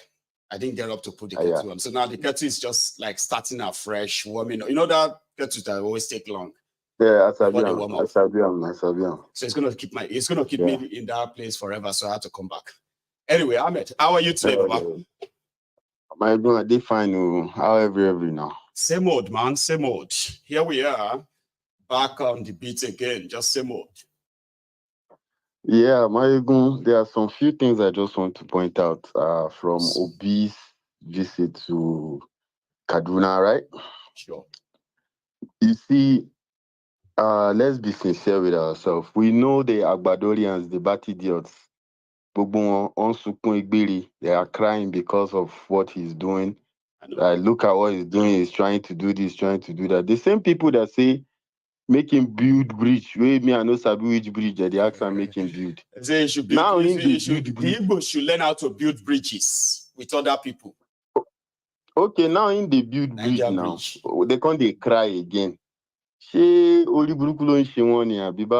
one thing I like when I see them all kind of lamenting and saying that, oh, he's an hypocrite, he's a pretender, he's this sort. I'm like, really? Oh, yeah, the same you people that is asking for something. Now he's doing what you guys asked, and now you are complaining. Anyways, for him, I want him to understand that the way he thinks the things that he's doing is going fine for him. From my own point of view, if you watch the prayer, they are saying there is a prayer they were saying for Obi. They were saying Allah kaza. But there was one prayer I was expecting from any of those people that they was interviewing, which is supposed to be Allah baka shugaban kasa. Allah baka shugaban kasa. What does that mean? Which means may God make him to be the president. Allah baka shugaban kasa, because these are the kind of prayer they do to the people who are seeking position of presidency in Nigeria, who are from the north. The House of that Allah ya taya ka riko, Allah ya taimaka, Allah ya baka shugaban kasa, Allah ya sa ka zama shugaban kasa. You know, all those kind of prayer of being a president, but none of them, except one lady like that, the last two ladies that was speaking. There was the other one, the first one that spoke before the other one came in. The last two ladies. I don't know if you. Yeah, so that one with the face mask, yeah. Not the one with the last one, the last people that spoke. There was this old woman, one kind of like a young lady. So that young lady was the one that's that young lady was the one that's even trying to say something related to being a president in her prayer. So what I'm trying to point out is this: no matter what, the people from the north, typical Hausa person, not all of them, but typical Hausa person who is already like been brainwashed with religion, will not pray for a Christian. A Christian, Igbo man, from Igbo land, he will never pray of such, because they see Igbo completely as what I go call them. If they say infidel, the Igbos, the way that they look them for not the houses, they look at them like they are the like last base infidel, and they're like the worst of all the infidels. That if you see all infidels and you see Igbos, you should deal with them first kind of mentality, yeah. Exactly. So they will never. Not all of them. There are a lot of houses that support, because there are some that they are exposed. They know, okay, we know this Nigeria, no be only us get them. I mean, we don't try this one, we don't try that one. They themselves, they are in that kind of a circle, but now they are trying to come out from that circle because they know this thing is affecting them day by day. and they feel, okay, let's try something else because we knew people who stood with Goodluck Jonathan. Genuinely, they stood with Goodluck Jonathan, genuinely. Indeed, yeah. And yes, and now we are having some of them. But I will tell you, majority, they will rather continue to have those their leaders. And that is what most of their politicians are banking on. That is what most of their politicians are banking on. And I think that's what they threat this guy no matter what. Okay? For him going into those places, sort of insatiating himself into their space. They're beginning to get closer to him and have a chat. And some of them possibly are in that process also demystifying all the things they've heard. Yeah, it's a two-way thing. Yeah. It's a two-way thing, but I'm just trying to point out the kind of mentality they carry. I know. It might work out, it might work out for him, it might not work out. It's not but I'm telling you from my own point of view. Ahmed, let me say something quickly, right? Let me say something. Yeah. The only reason why Obi will be allowed to be president of Nigeria is when they are fully done and they needed somebody to come and take the fall. And they all agree to say Omo, like they did to us, the Yorubas in 1999. Omo, if we really want to keep this country, we need to find a ways and just find a Yoruba man to be the president, or else these Yoruba people, if things continue like this, after the death of MKO and all that happens, some people will bank on it too. We will never have any peace. So until they feel like that.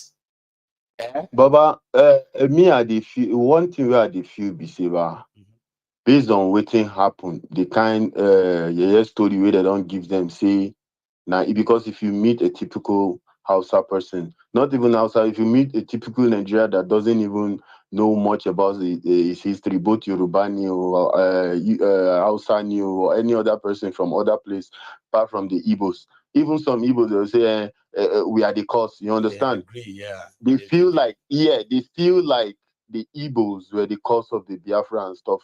And in Konya, it don't already you don't this talk for their brain. That sentiment don't this talk for their brain, most especially from the north. The Hausa people, they believe, the Igbos, the day they become president, they will break up Nigeria. And they feel like, why would they break up Nigeria? And they don't understand.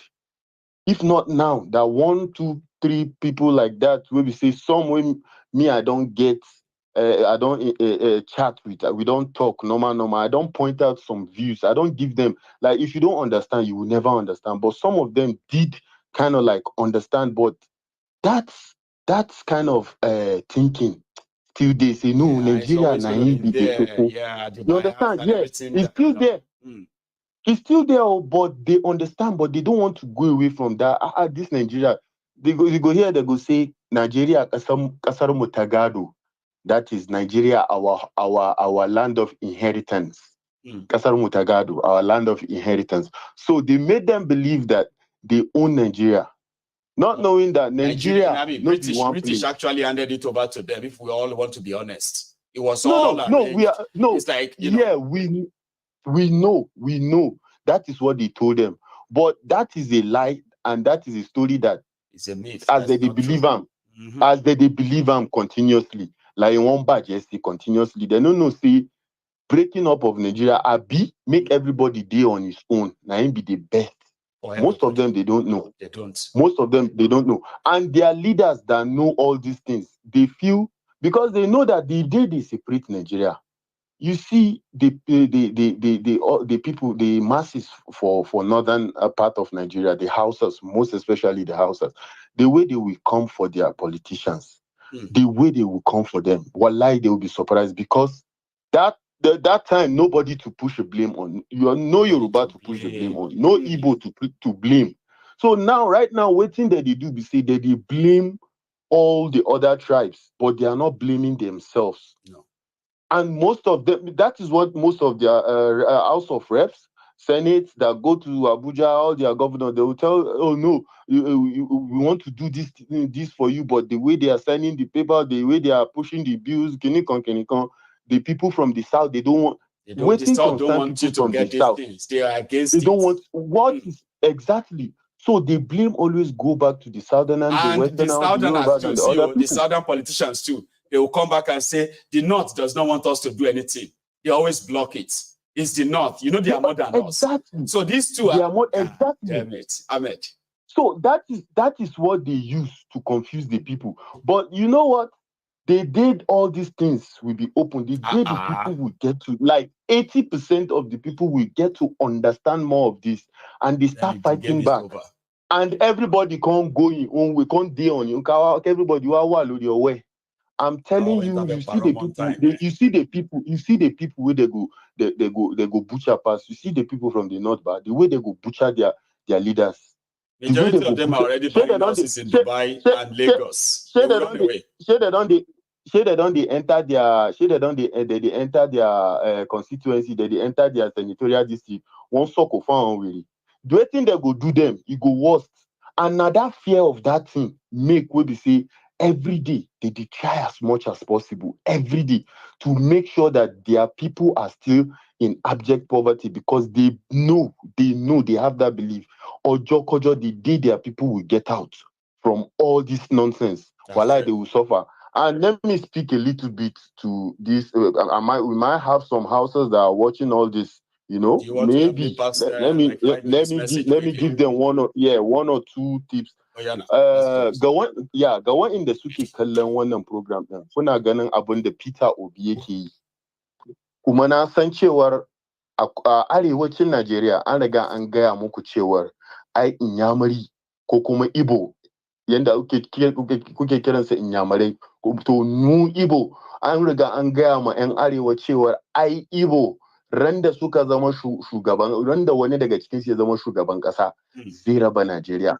Raba Najeriya, ba in an raba Najeriya a yau, kai da kake cikin wahala ka duba ka gani menene Najeriya ta amfane ka, menene amfanin da ka ci da sunan Najeriya.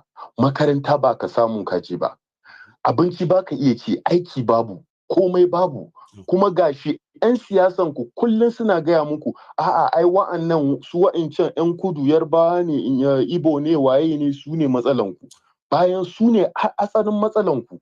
Kun kasa ganewa sun rikita ku da addinin nan fa kowa duka mu fa muna yin ta, mu ma musulman ne fa, kuma mun san abinda a musulunci ta gaya, mun san meye musulunci ta tsaga mana yanda aka ce ayi. Amma cikin abubuwan nan da wa'anga mutanen suke, menene suke yi wanda take layi da dokan da musulunci ta tsaga? Babu.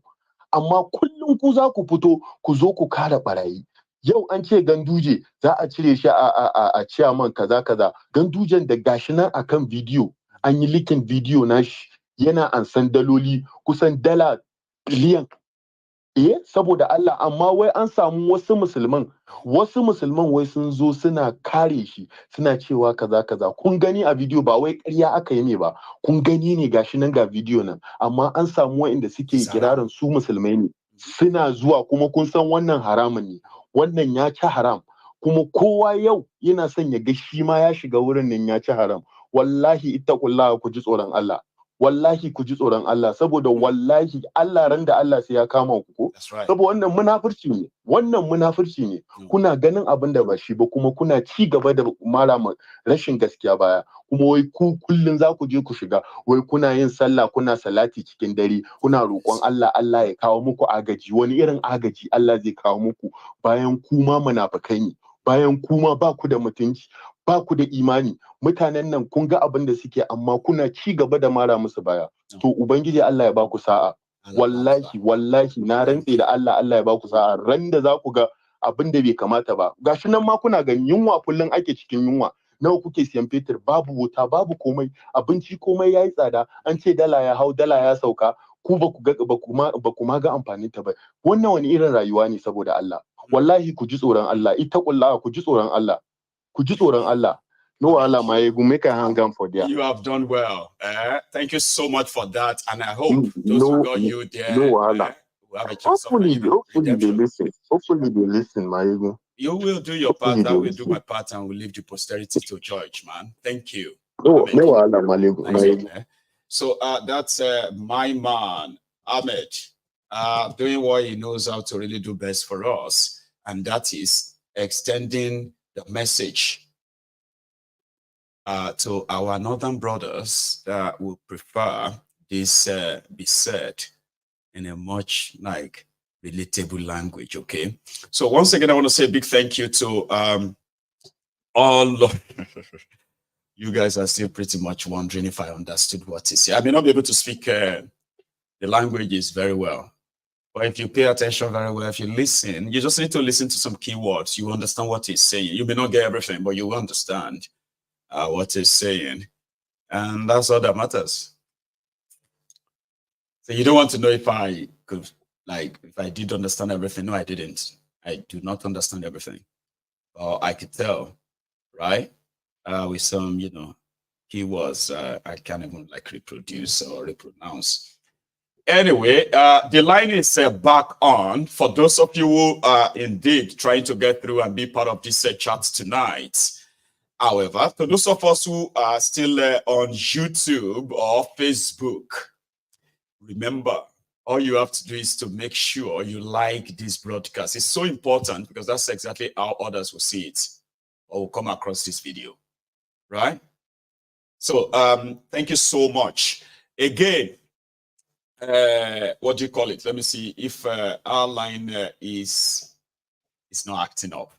I hate it when the line suddenly just begin to act up midway, and then every call just kind of like entering one another and all that, right?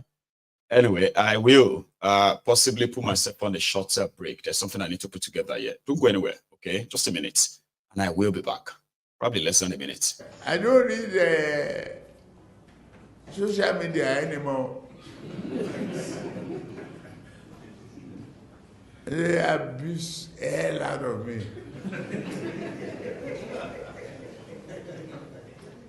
If I read it, I get high blood pressure. I get angry. I don't read it. So, if I want to hear anything, my children or any of my workers will tell me, this one say this one. You know, if I'm tired, I say, please, forget it. Just forget about it. That's what Koolu tells his children. Of course, his attention to Maiyegun's diaries, you know, abuse the hell out of Petit Numbu. However, I have a caller. Hello there. Hello, Maiyegun. This is Paul. Hey, Paul. How are you tonight, Baba? Finally gotten you. Finally, I know. You see, sometimes the line acts up so strangely, right? It will be fine at a point, then suddenly it will just, I don't know, like, we just become clogged up and difficult to get through. And well, I'm glad that you're able to. It's nice talking to you. Well done for the good job you're doing. Thank you. I love it.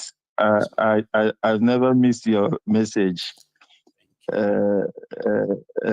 Nigeria has happened to so many people, including me. So I don't have anything to do with Nigeria. Paul, do you want to share? Yeah? What am I to share? My greatest problem with Nigeria is not only what happens to other people, because it has happened to me several times. The extortion by the police, you know. Right. In fact, at one time, I came back with my wife to Nigeria. I'm calling from Belgium anyway. I live in Belgium. See, you know, so we are coming back. I came into Lagos, and I had 2 vehicles that I shipped from Belgium.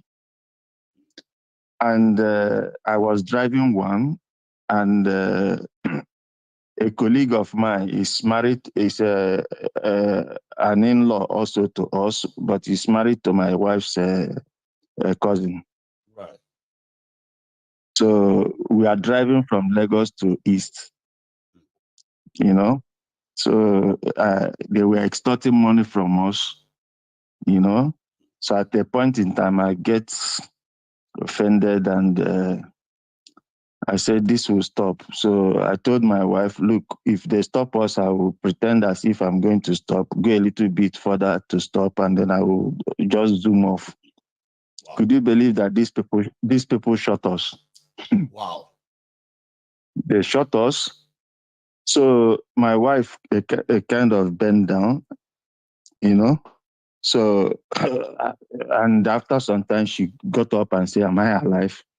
I said, will I die? You know, so these people are horrible. You know, they are very, very horrible people. Nigeria is, in fact, like what you are clamoring for, the peaceful separation of the country. Nigeria is not only even 3 countries. There are so many countries, like you normally say. You know? So I don't. The contraction is totally hopeless. You know. So in fact, after my my parents died, because my father died about 10 years ago. My mother died 2018. Oh, so that was the same time my mom died. My dad died in 2017, a year and 1 month later, 13 months after my mom died. And I lost both of them within a space of a year, just, you know. Since I came back from Nigeria after my mother's death, that's 2018, because I was there in March. I've never gone to Nigeria, you know. You've never I don't think I will go. I don't think I will go, because the experiences get there is nothing to write home about. So what is the? My parents are no longer there. If I was shot at the last time I was there, I probably would never go back there again until I die. Like if I get shot at, the last time I was there, right?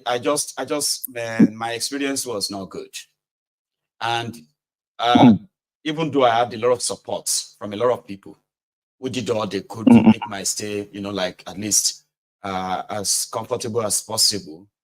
But the entire experience, it was like traumatic for me. I have to be honest. It was traumatic for me that, Baba, when I got back into the plane on the 1st of January, 2019, when I got into that plane, after all the check-in and all of that, right?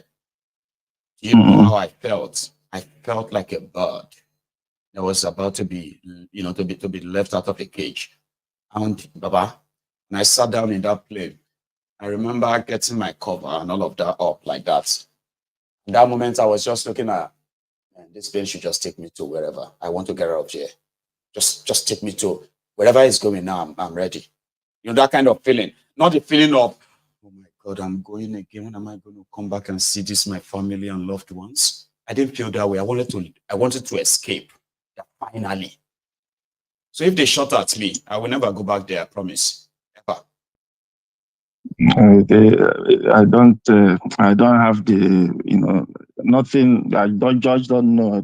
I don't even have the, you know, urge as to go back there. You know, I just don't know. You know. I mean, no wonder. I won't. If I was you, I won't. Shot at me when my wife is in the car.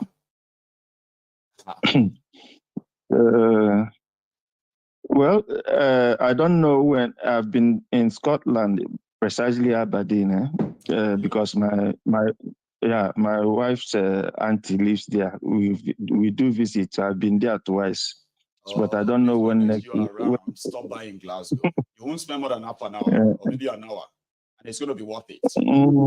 Okay, you are living in Glasgow. Oh, I am Maiyegun Glasgow before I became Maiyegun General. I used to be called Maiyegun Glasgow.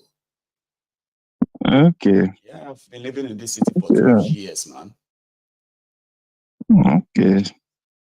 It's not, Aberdeen is not that far from Glasgow. So. Oh, it's a bit far. It's about 2 hours or 3 hours drive. It's quite far. It's far beyond Edinburgh. But I drive because when we are coming, we come with car. And we drive. That's brilliant. I drove from Belgium to Aberdeen. We've done it twice. That's grand. I'm also planning to drive. I'm planning to drive to France and possibly Belgium later this year. I've got that in mind, right? But yeah, it's gonna be. if you are coming around, I don't mind you popping in. Why not, sir? You know me now. I'll let everybody know. Say, I'm gonna drive go France. So I want you all of now. Go to France now. You know me now. Of course, Paul. Thank you so much for tonight. Okay, I do appreciate us. Okay. Nice talking to you. It is a pleasure, thank you. The Lord strengthen you and continue in your good works. Thank you so much, Paul. Right? Let me say hello to the missus. Okay, say hi to her. Okay. Thank you. Okay, greetings to your madam and the children. They will hear. Regards, man. So that's a Paul from Belgium, another veteran on this platform who just shared his own experience. But our experience, except if you are living in denial, trying to deny the obvious. Okay, well, let's have this. I think I have another caller on the line. Hello. Yeah, hello there, Mr. Maiyegun. How are you today? I am very well, and how are you, sir? Yeah, I'm all right. Thank you very much. It's been a while. And I've always been here. You know that. Yeah, thank you for all your efforts. You know, you're trying to educate Nigerians about what's going on in our country. We're in diaspora. Thank you, man. We quite appreciate it. No worries. Yes, you see, what I want to say today might surprise a lot of people. They might not like what I'm going to say. Say it anyway, but please. Nigeria problem is complicated and multifaceted. It's not the way we're looking at. It's not the way we're looking at it. No. I think we should develop our own sense of democracy, not the Western democracy. Our democracy should be the rule of the minority over the majority. Whereby Isn't that what we have right now, by the way? Like no. When you say the minority, right? When you say the minority, right? Tinubu is from the majority tribe, man. You understand what I'm saying? But what people don't know about Tinubu, the Tinubu's family, right? Go and I've said it before on this program, right? Go back to history and go and look at the Tinubu's family. They are Fulanis. The Tinubu family are Fulanis. They are not Yorubas. You understand? The Tinubu family, they are not Yorubas. They are Fulanis. They came to settle in Lagos years ago, just like the Benin conquered on Lagos Island. And but the Benin never want to talk about that anyway. And how the Rhodes family and the Fernandez came from Brazil to develop Lagos Island, all blah, blah, blah. Nobody wants to talk about that. But specifically, the Tinubu's family, they are originally they are Fulanis. They are not Yorubas. So nobody in Lagos from APC should be labeling anybody as Omali or a foreigner. Because the people that rule Lagos today, from the governors to the House of Assembly members to Desmond Elliott, who is partly Igbo, to Tinubu, whose wife is partly Ishekiri. You know what I'm saying? Now, all of them, none of them are from Lagos State. So that's not what I'm calling. What I'm calling today is that, you know, we're getting a lot of things wrong, right? We believe the Igbos are marginalized. They are not marginalized. If you look the four angles of Nigeria, right, it's a common saying that if you go to anywhere in any village in Nigeria, you don't find an Igbo man, run away. The Igbos are everywhere in Nigeria, every angles of Nigeria. So if they are marginalized, how come they are everywhere? The Igbo people are the most progressive people, the most, when you talk about wealth, forget about Dangote, who has been the refinery, all that like Dangote has today, right, is through political influence. I agree. The Igbos, if you want to check it properly, they are the richest people in Nigeria. So they are not actually marginalized. I remember when General was in power and Buhari wanted to come to power, there was this tussle about in Kano State, they want to kill them, they want to pursue the Igbo away from the north. A lot of the Igbos went back to their states, right? Guess what? Wow. Overnight, the landlords who are supposed to house their brothers that ran away from the north back to the southeast, they increased their rent by 500%. In what part? In the east or in the north? In the east, their brothers that ran away from the north to the east to come out to instead of them to house them, to harbor them, and let them give them rent free for some years. Because of the situation, they were charging them 500% rent.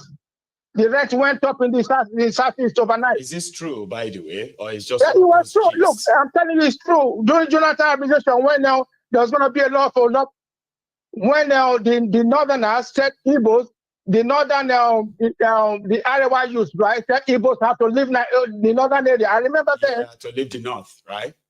Yeah, as I'm saying, it was a big deal. A lot of people ran away. They ran back to and they started charging a lot of rent. That was when they realized, right, this thing is not real. You understand what I'm saying now? There are more Igbos outside Nigeria, outside the southeast than in the southeast. More Igbos. Can I chip in something, sir? Right? Yes. Just for the sake of our listeners, okay?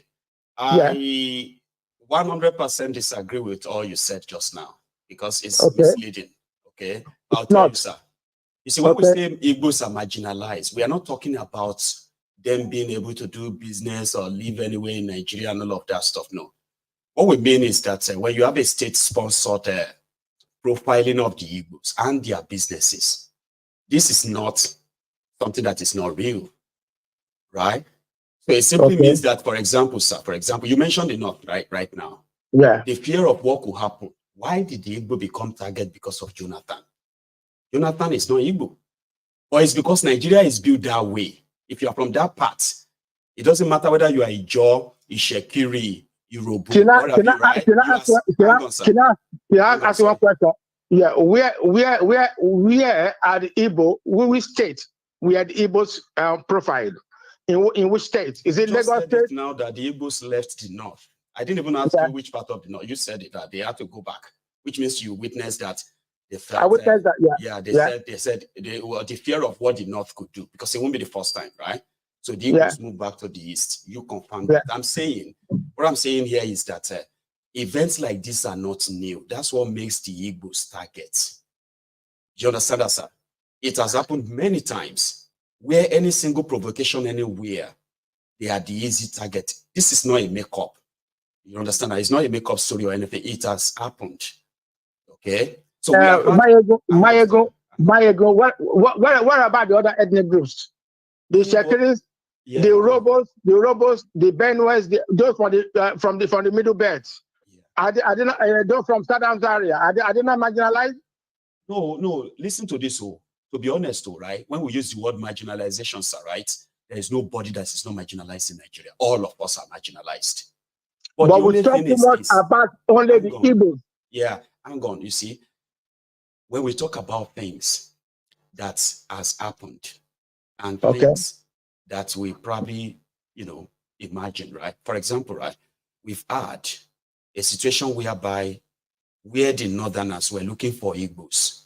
They've killed Benis, they've killed Yorubas, they've killed the Jaws, they've killed the Shekri, because to them, as much as we are from the South, you are not different from the Igbos. When that kind of crisis happens, right? It has happened many times.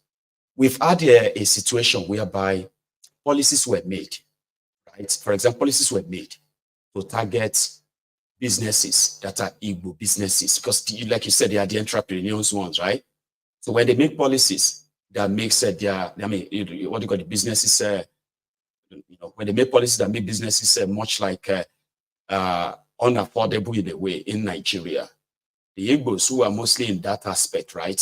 They can come out and tell you how this affects them. But this is not even like Igbos wanted us to pity or have a pity party for them. But that shouldn't erase the things that you and I know are actually real, right? Maiyegun, you want to be honest with you? Please.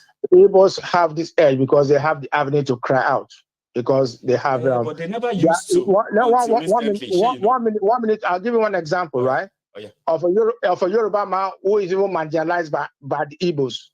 I've got this man in Ikorodu who has a building material company in Ikorodu garage there. Big guy, from Ondo State, my very good friend. I've got my property in Ikorodu.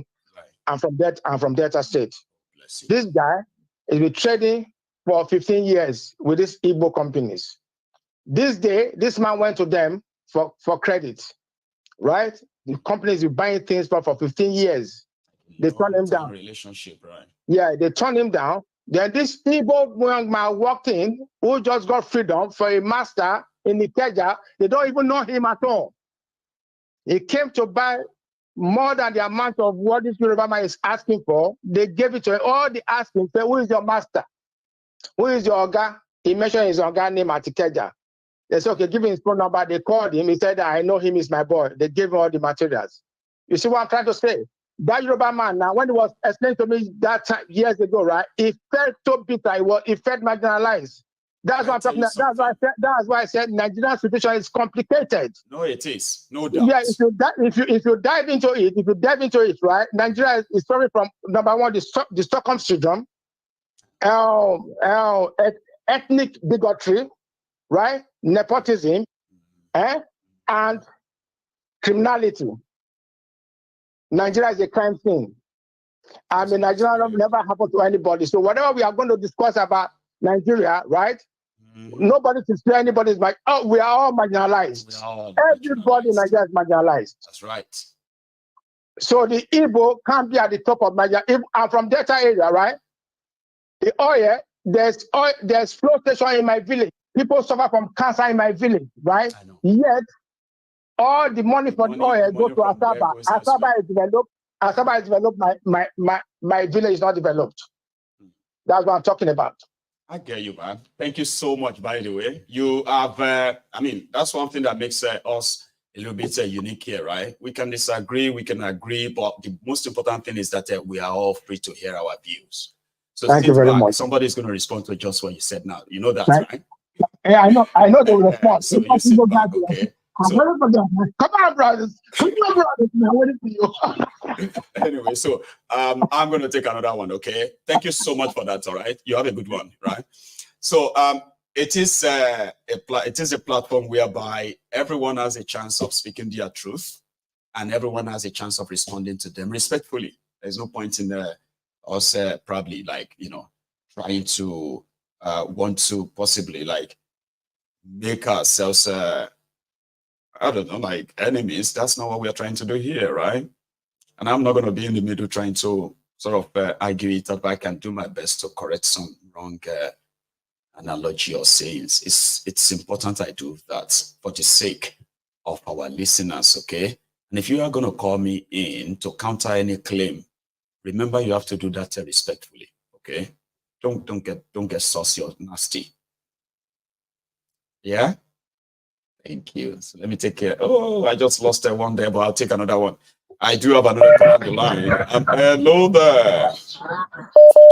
Hello, Maiyegun. Hello, sir. How are you? How are you doing? Very well. Thanks for asking. Yourself? All right. This is Amanze calling from Phoenix, United States. Amanze one, I got that. You're calling from where? Yeah, I remember I called you. This is I think my second time of calling. Yeah. And that will be from I just want to respond quickly to what the last caller said about Igbos being Yoruba being marginalized by the Igbos. Go on. The instance he just mentioned is what we call goodwill. So he couldn't differentiate between marginalization and goodwill. So what the young Igbo trader did was he used his Oga's goodwill to, get those items over the Yoruba person. That is not marginalization. I was even going to say, because if you have a relationship of about, let's say, 15 years with your supplier, to the point that they could no longer give you something on credit because you have an issue, that relationship might have probably soured before then, to the point that you do not have credibility to take anything from them. But 15 years or 20 years relationship, you must have really, really lost it for them not to trust you that much. Well, I wouldn't say. Yeah, actually, it is a possibility. It is a possibility. But he shouldn't have used the word marginalization in that instance. This is purely business dealings. So he was clamoring or saying that they are being marginalized in Nigeria is in terms of policy and policy making. Yes. Not in terms of business. he made these instances of Igbos being all over the country. Yeah, right? Marginalization. I wasn't expecting. So this is as a result of their hard work, their tenacity, their ability to adapt in every situation. That is why they are all over the country and all over the world, as a matter of fact. It doesn't take away from the fact that they are being politically marginalized in Nigeria. Now, profiled and all that. You know? So he has to get his facts correct and also understand the context or the true meaning of marginalization before he can come up in public and start talking something that doesn't make sense to me in particular. Thank you. That's the only thing I want to say. I have a lot of things to say, but I am at work now, and to be honest, I just sneaked out of my office. You won't let that pass. I'm going to call it. I need to correct it. Absolutely wrong. You've done well. Thank you. Now let's take another one. Thank you, Maiyegun. Okay. Thank you so much. Well, that's brilliant. I do have another call as well. And here we go. Hello, Maiyegun. Sir. I call because of the other guy that said about the Igbo not to be marginalized. We are not trying to insult anyone. We are trying to be plain. Yeah. Okay. Now, during Obasanjo regime, yes, the Yoruba did not vote for Obasanjo. Igbos vote for Obasanjo because they feel like Obasanjo will put in part in Nigeria situation. Then Obasanjo fell. Even the appointment, Obasanjo appointed some Igbos by merit. Why we are complaining? Okay, before the civil war, the Nigerian military are Igbo people by merit. Yes, we are talking to be in a government position by merit. But now, some Demoterners who did not qualify to be in that position because maybe they think the Nigeria are more benefit because they think they are born to rule. Now, I want to tell our brother what is really marginalization in this last election about Igbo should go to MC. An Aboro man came to national television. Everybody see it that Igbo should go to their place and vote. And they want us not to cry. We have been paying tax into the Lagos state government. We contribute a lot into the Lagos state government economy. Okay, tell our brother now, tell me any part of the Igbo, or even though Yoruba are in Igbo land, Hausa are there, tell me the area of the Igbo land that Hausa people are resident and contributed to the economy of that state. None. Even where the governor pursued them in other states, if you go there, it'd be like an interior place. But if it's the Igbo people that are doing business in that area in other states, where Ojis Okano give to the Fulani people for their cow, Hausa people. If say Igbo that are doing that business, maybe he cannot buy a plot of land in that place more than 20 or 100 million. That is what we are talking about. Allow everybody to trade with merit. Yes. No, okay, now he said that Igbo are crying. Now Igbo are demanding for a referendum. Let us do referendum. If we agree to stay in Nigeria, we know we agree. Now, yes. Now, the people that are clamoring that the government policy are not benefiting everybody. You think we are crying? We are crying for your own good. We are crying for that referendum, maybe for everybody to go in his own separate way. For you that are in that state that say that your place there is oil, but you are not benefiting anything, then you can be able to benefit. That is what we are crying for. We are not crying because of Nigeria's situation. Even if we are crying, okay, we are crying for Nigeria's situation, but Igbo still remain the richest ethnic group in the whole Africa, if I'm not mistaken. It's not because our baby, we know how to do it. Because of we are hardworking people. We want everybody to be inclusive. If I want you to enjoy in Nigeria, I want that policy. When you put that policy will favor any ethnic group in Nigeria.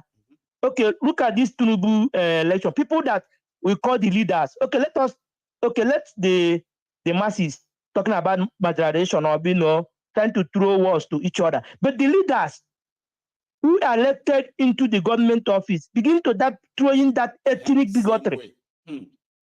That is the anger we are talking about. They will bring policy to carry the other tribe to go down. That is what we are. So when we try to talk as an elder, let us try to put that word straight for us to understand.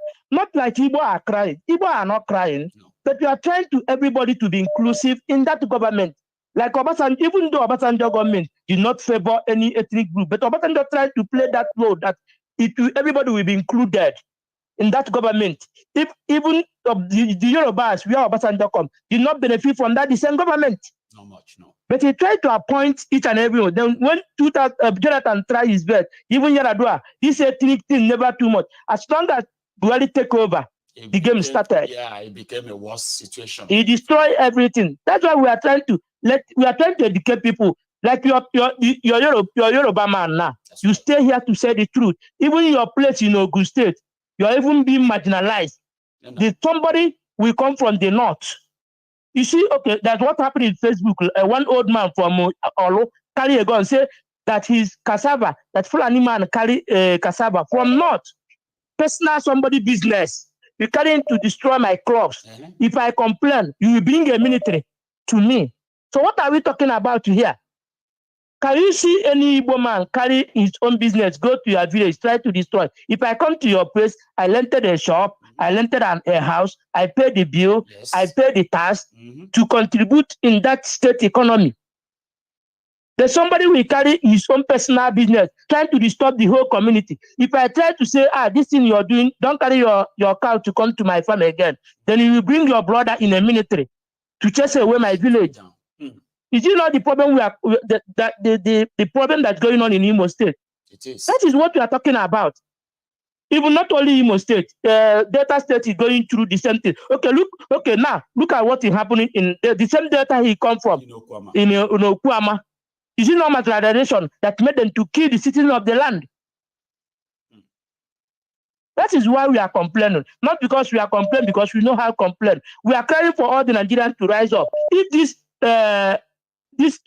this Fulani that is not the Nigerian indigenous, instead of them to disturb us, let us divide that country. Let everybody go his own and separate. He can be able to enjoy the oil that's coming from your state in Delta State. You know? We Igbos, we don't need oil. We know we're going to strive. We're going to survive. But we want everybody to be inclusive. If I live in Yoruba land, if I live in Oduduwa country, I know I live there with their own law and obey the law. That is what we are talking about. Thank you so even much. Even though they divide Nigeria today, people will still be in Lagos and doing that the same business. Of course, will still be everywhere we wanted to be. If he favors us, if he works for us, and they are, you know what I mean. Even in Kano, if they have a republic tomorrow, a country that they have two laws. The other one is they call them Sharia law in the same country. Then you want me and you to belong in the country, they have two constitutions. The other constitution is for Sharia. Which kind of country is that? No. And I believe that this our brother or this man is living in the Western world. So that's what we are complaining for. Thank you, my brother. That's what I decided to call in. Very good one. Thank you so much for that. Let me quickly. Anyway, thank you, by the way. So I'm going to go try and take another call. And I know a lot of you are already riled up. I can feel it. I can feel the tension of a lot of you who are trying to get through and get in. I want to say something here. But please, can we all make it very snappy? We only have just about 30 minutes to go now. And we can take as many calls and contributions as possible. Can we do that? Hello there. Yeah, how you doing, brother? Hello, can you hear me? Yeah, how you doing, brother? Very well. You might need to mute the video there. Is that all right? Yeah, that's right. Yeah, Mr. Maiyegun. Back. You shouldn't. That's you stealing other people's time. Don't call back, please. Don't let us make it a back and forth thing, please. Don't call back, okay? So what happened is this: you can always come in the other time, okay, and speak again about this. People are reacting now, okay? Don't call me back, please. I'm sorry, right? Hello there. Hello, my Baba. Hey, Irumole. How are you, Baba? Brother, Mito, sure. How are you? How was Big Fair and very my well. children? I'm good, Baba. How are you? Yeah, Baba, thank you for all your good job. I'm good, I'm there. Nice, Baba. You see, that caller from Delta State, the only thing I will say is you don't know what he's saying. In terms of marginalization, everybody in Nigeria As you said, as other callers have said, we are all been marginalized right from the day we are born into that country by these evil men and evil women politicians. Because if you look at it, even him from Delta State, he said it with his own mouth just now that his own community was not developed. Is that not marginalization? It is. Where is the allocation of the oil his community is getting from Abuja? Where is it going? You understand me? Even though his own chiefs from his own place, they are marginalized, both him, his family, and other people in that community. So that is why I said he doesn't know what he's saying. You understand me? So my Igbo brothers, Ogomu okay, Ogomu wine. Anu my yogi, Bikono. Look at no verse. I just leave that man. Making the talk with him no. So that is the only contribution where I get to contribute my ego. Anyway, thank you very much. So good night, everyone. You have a good night, okay? Nice one, Baba. So that is Irumole there for us. And my line is like blowing out now. It's blowing out. Here is another caller. Hello there. Hello.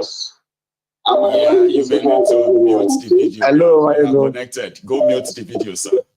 Please. Hello, Maiyegun. Sir. You need to go and mute the video. Leave the room so that we can talk. Joshua. Oh, this is Joshua calling from Nigeria. How are you? Yeah, I'm fine. Thank you for everything you've been doing. In fact, you are the hope. You are the one that is keeping our hope alive in Nigeria. Oh. I just want to react to one particular story about the people that went to Abuja for protests because they did not have access to Chinese. You want to react to that, Josh? Oh, that's a breath of a fresh air now. Please, I want to listen. Go on. Yeah, see, in Nigeria here, we react to something that is not important. We have some part of the country where these Chinese people, these same Chinese people, will take away our resources. We never for once go there and protest. Just because they are not allowed to go and get food in their supermarkets. Is that the problem now? They are leaving the major. They are leaving the major for minor. We're supposed to go to Benue, all those areas where they are extracting our natural resources, block the areas, don't allow them to gain access in. We did not do that. We are protesting because we are not have access to what they are supermarkets. Bread, all those useless things that you can buy anywhere. Are we eating lizard? The Chinese used to eat lizard. Are we eating cockroaches? All those things doesn't make sense. Let's face the reality, but they won't do that. See all those minor things. That's only my contribution. Thank you very much. Josh, thank you so much, okay, for even staying up and being part of this as well tonight, okay? But I love that one where you said we are so used to majoring in minor and minoring in major when we pretty much were supposed to really face real thing. That's some solid line, right, Baba? Thank you. Enjoy your evening, okay? That's Josh calling us up from Nigeria, and I want to believe he's calling from Lagos. But I do have another caller, by the way. Here. Hello. Hello, Maiyegun General. Hello, sir. How are you? How are you doing? I'm fine. Thank you so much. I am very well, too. Thanks for asking. Please. Okay. Can you guess who is on the line? Okay. That's going to be a tough one. So let me save you the stress. This is innocent Toby. I mean, that's a very difficult one. You barely call. You are more active. I barely call. And if you do call, it's all to surprise me like this. How are you, Baba? I'm fine. It's been a long while. And our body now. You know, that one has been inside clothes. Exactly. I tried calling when I traveled to Nigeria the past Christmas, but I couldn't get it. I know the terrain, how difficult it is to get across. I'm glad you are here. So, the general, I am so happy to get you this night. Well, I want to make it very short. I I can remember very well when you make a particular segment about Mr. Peter Obi. The reason why you keep on bringing him to the temple, yeah, exactly. That and it's very simple. This man have never abused anybody or tried to make life difficult for Nigerians, average Nigerians. But oftentimes you find people getting worked up for nothing. They will tell you they are there for maybe one thing or the other. In life, you make your part, you choose your part, and you go with it. That's right. Once someone is not trying to interfere with whatever you want to do, I think that person should be free to do whatever they want to do. Once they are not dancing to the tune of the oppressor, I think you should support him even. Because in this particular goal of trying to separate ourselves from the contraption called Nigeria, it should be the theory of the enemy of my enemy being my friend. I think it's a common sense thing. But it got to this, and everybody began to look at what is the color of that their enemy, what is the tribe and ethnic nationality of that their enemy that is now the enemy of their enemy. It's such an unexpected turn. I'm not really surprised. And that is a problem. And that is a problem. When you want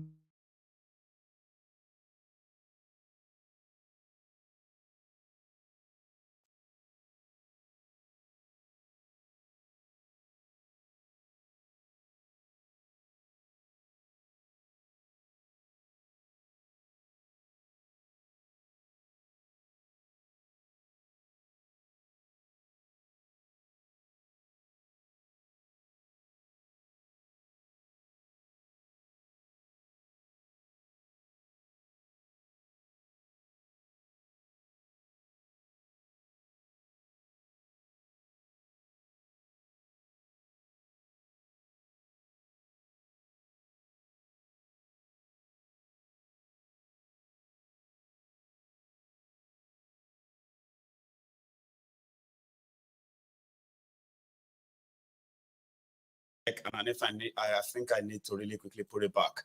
So this should work. Okay. We hear that there is no sound. Hang on there for me, Okay. So let me know if the sound is back. It is important that we find out for some reason, right? The audio just disappeared, and I sensed it in time. All right. So let me know if it's back. I'm so sorry. It should be like within just maybe about 40-50 seconds, right? Good enough. I looked up and I was like, oh, microphone off. How is that? It shouldn't be off. So I'm glad that the audio is back now. Finish your statement. Okay, boss. Thank you. All right, Maiyegun General. Like I said, it's not something very difficult to understand. I think with common sense, you can understand vividly that when you want to accuse a group of people of behaving a certain way and you end up behaving in that particular way, I don't think you can differentiate yourself from them. So it makes it even difficult to agree with somebody. Complicated. It makes it complicated. Someone like me, I will never forget what you said, because I remember calling after the election, after the charade. You told us vividly that nothing will come out of it once Yakubu have made the announcement, and that is it.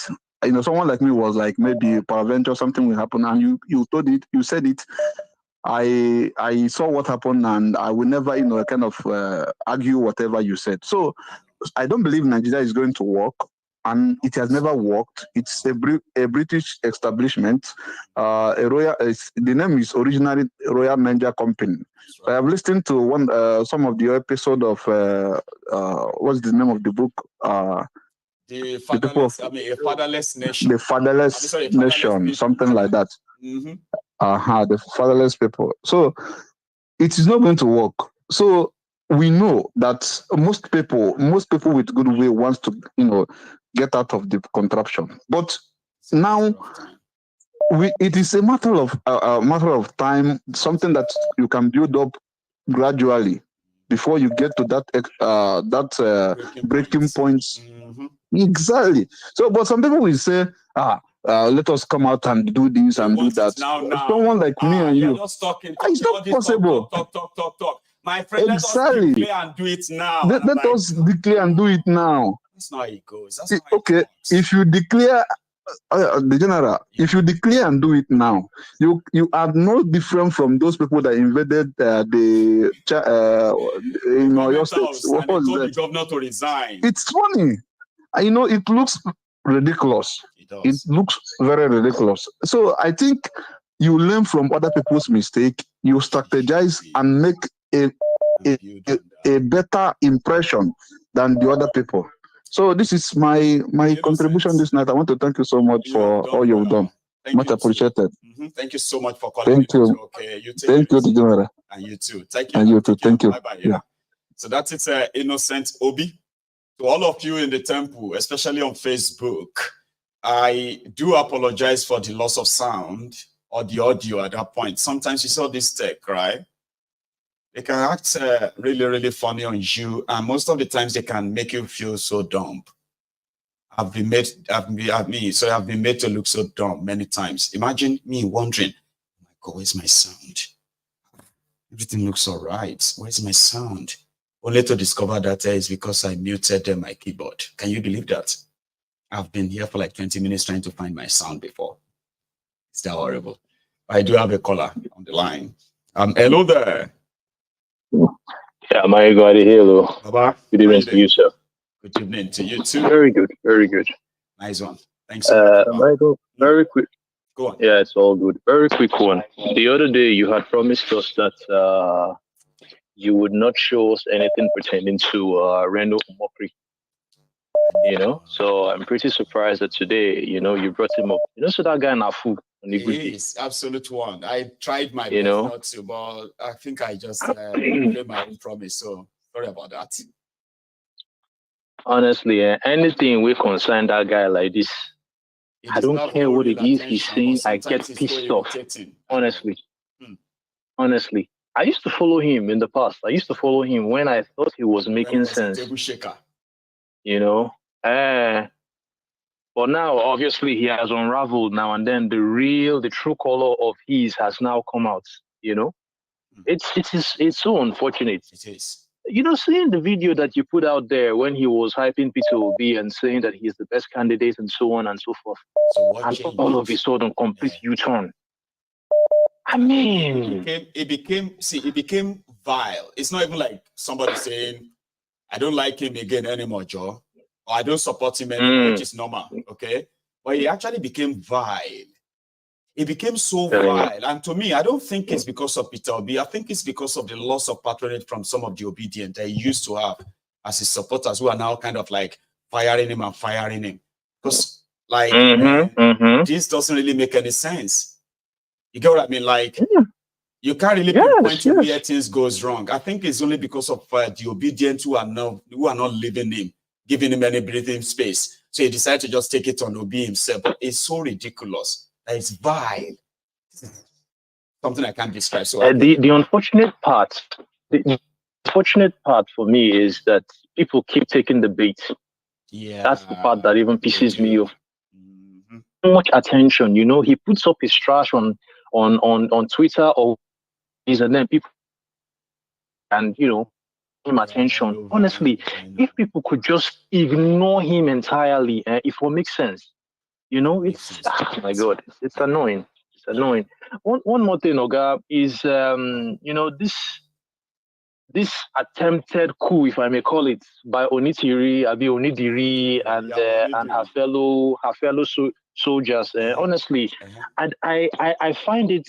When I was watching, what you put out there, it was disgraceful, Baba. And you go just sit down. It was disgraceful, as in Yorubas are smart people now. How they go come arrange? I don't know. Like this? Like is this even like as in no strategy, nothing, no tactics, nothing. Just took themselves out there just to be arrested. By Amotekun. You know? I actually thought they were arrested by the military. Now Amotekun don't move on, Papa. Now Amotekun tell them they didn't lie down. God damn it. Please don't shoot, don't shoot. The other one that said he didn't know how to shoot. No. Initially he waited. But when the sound of the gun was becoming too much, he ran into the bush with his military uniform. They catch him and he said, can you imagine that? He didn't know how to handle gun. No. They only give us uniform to come here. What a joke. And it now smears the whole attempt, the whole, clamor for Yoruba nation. It smears it terribly. I know. Yeah. Because they're going to say, okay, now like this, and I want to do Yoruba nation, now like this. I mean, it's a shame, Baba. Look at them. I mean, even at these ones, they won't get us Yoruba nation. Now these ones, now like this, you want to and some people don't even understand the psychological impact of this generally. Now, take for example, they demolished the house. They said they found soldier uniforms, right? They demolished the entire house, and they said they demolished this house because some people were planning to start Yoruba nation. They said that they demolished this house because some people are announcing Yoruba nation. So if you don't want your house to be demolished like this, don't rent your house to any Yoruba nation. If you don't want your child to be arrested and locked up as a terrorist, don't allow them to follow Yoruba nation. So when people said we should be grateful that these guys did something, now you see what they have done? Exactly. Oh, let us be happy that they did something. But then, if they did something, see what they have done now. It is called damage. But here we are, man. But Baba, I don't blame those who bring up the conspiracy theory of it's most likely something that was organized by the establishment. I really don't, I kind of see reasons in that. To be honest, I do, yes. Right. Just in a way to quell every agitation, so to speak. Just showing that if I do this kind of thing, see what the result is going to look like. That's pretty much what I feel, Baba. I may be wrong, who knows, but not so easy. Yeah, the point here is that Baba, there is no fire. I mean, is that how they say there's no smoke without fire? No smoke without fire, Baba. Correct. So definitely some instances of things that happens, you could put all pieces together and kind of arrive at some some conclusive conclusion, I would say. But yeah, it's not bad. But we will wait and see. You need the real woman. No vex. The real woman self. First, even get substance. That now one. I also even heard on, I can't recall which network said that even Abiola's son is owned her. He doesn't even know her as Abiola's wife. So I'm not like, where is all this connection coming from? Somebody came on here and they came to correct me because I was like, are we sure? It was actually like Abiola's wife or just one of those who, like, Abiola now. Abiola, when I was growing up, we were told that Abiola has so many wives, right? And when they say wife, they just call them his wives. He didn't really marry them. All it does is that the moment you say you are pregnant for Abiola, it will give you, I don't know if you heard the story too, it will give you 1 million naira back then, and it will give you a house. I heard something like that. And that's your statute, sorted. As Abiola. So you can go about and say you're Abiola's wife or this. He may not even see you for years again. He may not even see your child. But if you say you are pregnant for Abiola, it will give you 1 million naira and it will give you a house. And 1 million back in those days, but I'll be like 100 million now. Better money now. That kind of thing. Not so now. Well, anyway, Baba. Mommy, thank you so much. Michael. By the way, my name is Sabi. Take care. Okay, I'll keep it that way. Sabi with Sabi, Baba. You have a good one, okay? I Sabi. Now, Sabi with Sabi. So I have another caller on the line. I do apologize once again to those of us who had that audio interruption. It's not far, it's not long. It's just about 40-50 seconds, okay? And or maybe maximum of a minute. But let me speak to Austin here. Hello. Hello, Maiyegun. It's not Austin. This is MOG. Oh, it is MOG. Oh, see me. You Germans, right? Yeah. Yeah. I'm fine. I started listening a little bit late, but I just picked some things. The last caller, for what the last caller said, because of this Onitire stuff, for me, I believe that thing is staged, because when you listen to their interviews, they are not sounding like hardened people that can go for such a mission. So before you can bring people out for such mission, those guys, the people must be hardened. When they catch them, for them talking or maybe not speaking out, you can feel it. But this was, they are not anything. I believe this is staged. Even the house they demolished. They brought them from Ibuora or somewhere in your state. They are like from a place where they don't even have a clue of what they are going there to do per se. Until when they saw guns and they were like, they want to kill us again. Why they want to? I know. So you might be right.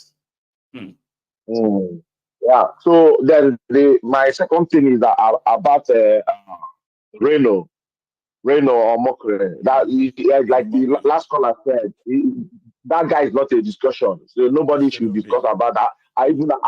I pity people that always go out there on tweet and reply him or engage him. I see him as a child. I see him as a baby living in an adult body. That's what that's how I'm seeing him. He made himself. Sometimes he does a lot of things I've done. He never behaved like an adult. Then lastly, let me just give it quick. Like the last guy one guy that called saying about the crazy stuff, Igbo people business, doing this, doing that. I saw that he called back immediately and you stopped him. Because of our time, it's unfair to other people who have not called you, right? For somebody to call twice and be responding, it's unfair to people who never called. Yeah, it's unfortunate. It's unfortunate that some people have listened to you for more than 10 years, and they are still having this mentality. It's a tough one. They are still having this. They still having this mentality. You see, so no need of complaining about Nigeria working or what to do, even the separation itself. So because these people could listen to you for years, and they still have this type of mentality against each side. I met a Fulani guy here in Germany. I was surprised. A Fulani from Nigeria, not even from Mali or wherever. He said he came back from Nigeria, that he's not going back there again. The guy was telling me what I'm complaining about is what he was complaining about. Maiyegun, I was shocked. So this thing, there are those who are Fulanis, there are those who are Hausas, even within Nigeria, that honestly speaking, right, they wish they could tell all of us how what do you call it, how traumatized they are. Because let me tell you let me tell you something they know. They know that this whole thing is politically sponsored. It's terrorism, the whole profiling, they know. But to them, they know that even the hardship. You get what I mean? Like the Fulanis. I'm not talking about the terrorist one now. I'm talking about those ones who are like normal Fulanis that we all know exist as well, right? So they themselves know that there's nothing they can do to cleanse themselves of this stigma. Because the government that was supposed to help them go after the Fulani terrorists, they decided to shield them.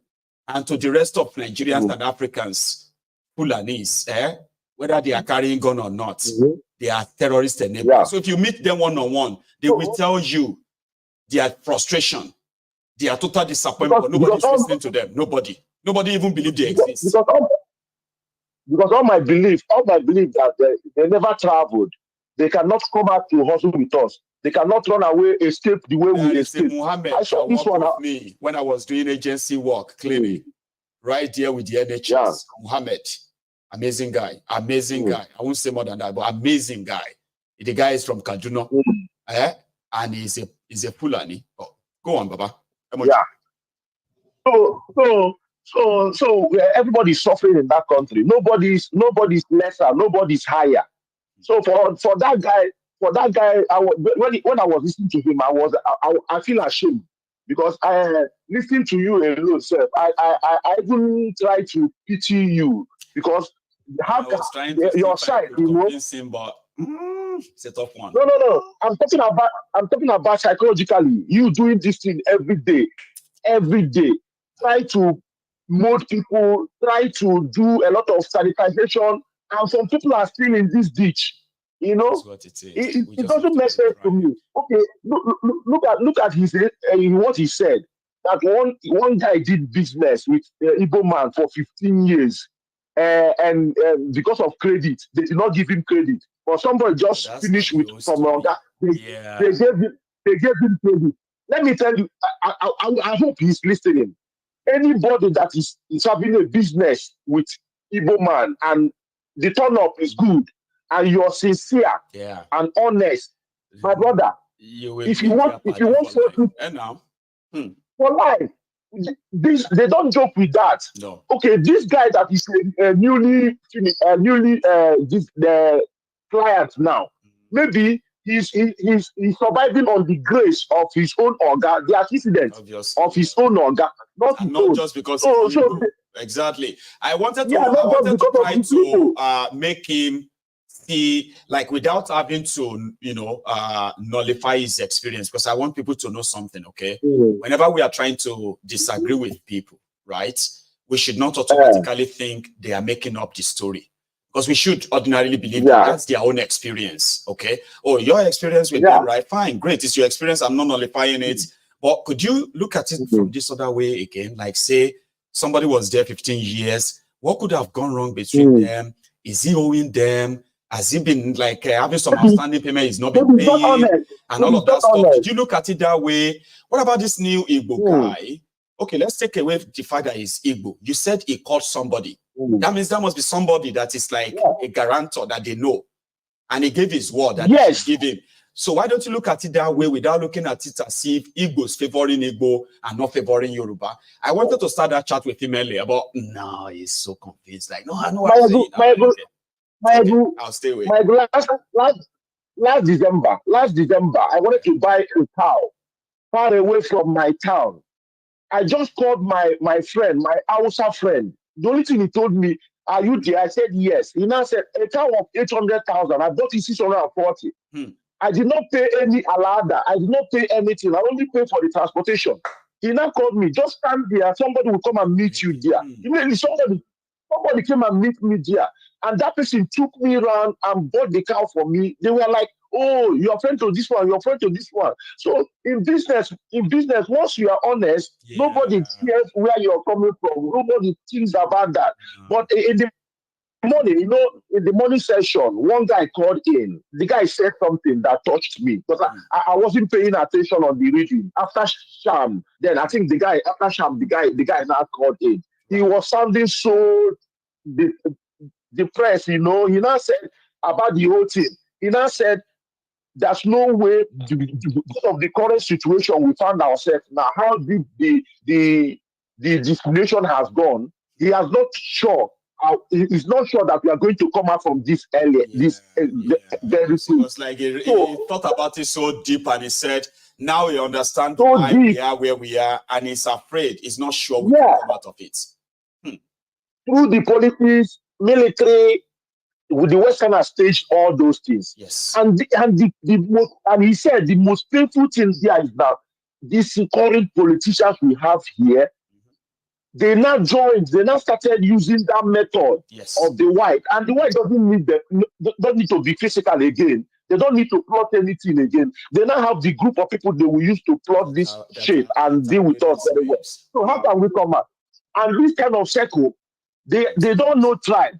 Because we see Sanusi daughter marrying, we see Wodo, we see Gandola son marrying Ajimobi's daughter, Tinubu's son marrying Akpabio's daughter. Like that, they continue to do that all around to keep their circle. And when they're doing this, no religion is there, Christian or Muslim is there.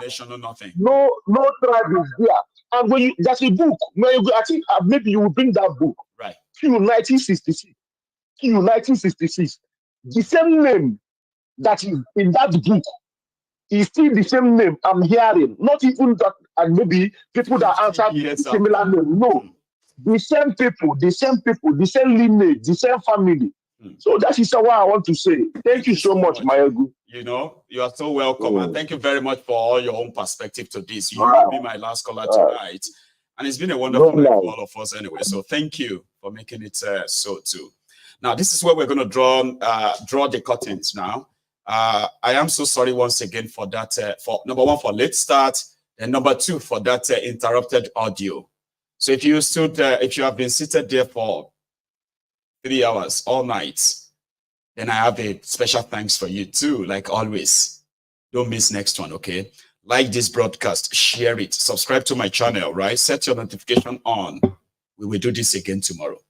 But if you wake up early enough tomorrow, you could join me in the reading, continued reading of this historical piece, A Fatherless People. A Fatherless People. The secret story of how the Nigerians missed the road to the promised land.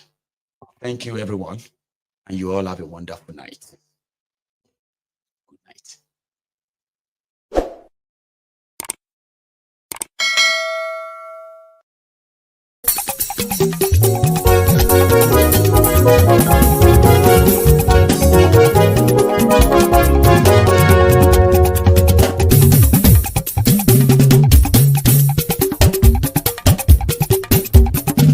Maiyegun làwa mọ̀ làmọ̀ tó dòdòdò. Maiyegun Diary Nayibi #1. Maiyegun làwa mọ̀ làmọ̀ tó dòdòdò. Maiyegun Diary Nayibi #1. Maiyegun ti dé o ọ̀rẹ́ ara yìí. Maiyegun Diary Nayibi #1. Lórí Facebook, lórí YouTube. Maiyegun Diary Nayibi #1. Gbogbo bó ṣe ń lọ ni Maiyegun já wa sí. Maiyegun Diary Nayibi #1. Àṣírí ọ̀jẹ̀lú kì í bò níbẹ̀ o. Maiyegun Diary Nayibi #1. Bó bá ṣe eré àní Maiyegun máa wí. Maiyegun Diary Nayibi #1. Ó sì tún ṣe eré wàá gbọ́ níbẹ̀ o. Maiyegun Diary Nayibi #1. Maiyegun Diary politico. Maiyegun Diary Nayibi #1. Godfatherism kò sí lọ́rọ̀ Maiyegun. Maiyegun Diary Nayibi #1. Ẹ farabalẹ̀ sẹ́ o kẹgọ́rọ̀ lẹ́nu o. Maiyegun Diary Nayibi #1. Àní Maiyegun làwa mọ̀ tó dòdòdò. Maiyegun Diary Nayibi #1.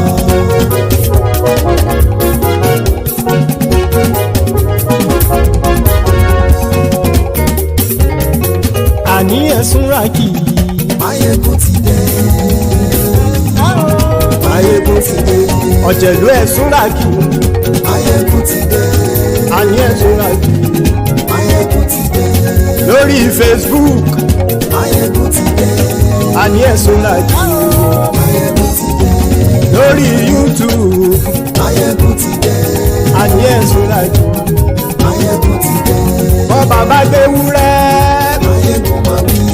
Àní ẹ̀sùn rákì. Maiyegun ti dé. Ijó ìgbádìyẹ. Maiyegun máa wí. Àní ẹ̀sùn rákì. Maiyegun ti dé. Pẹ̀sìdó bá rúfin o. Maiyegun máa wí. Àní ẹ̀sùn rákì. Maiyegun ti dé. Kí gómìnà kówó jẹ. Maiyegun máa wí. Àní ẹ̀sùn rákì. Maiyegun ti dé. Ọlọ́pàá ti ń darí bá. Maiyegun máa wí. Àní ẹ̀sùn rákì. Maiyegun ti dé. Aṣòfin tí ń rúfin o. Maiyegun máa wí. Àní ẹ̀sùn rákì. Maiyegun ti dé. Òpùrọ́ olóṣèlú. Maiyegun máa wí. Àní ẹ̀sùn rákì. Maiyegun ti dé. Ọ̀jẹ̀lú ẹ̀sùn rákì. Maiyegun ti dé. Àní ẹ̀sùn rákì. Maiyegun ti dé.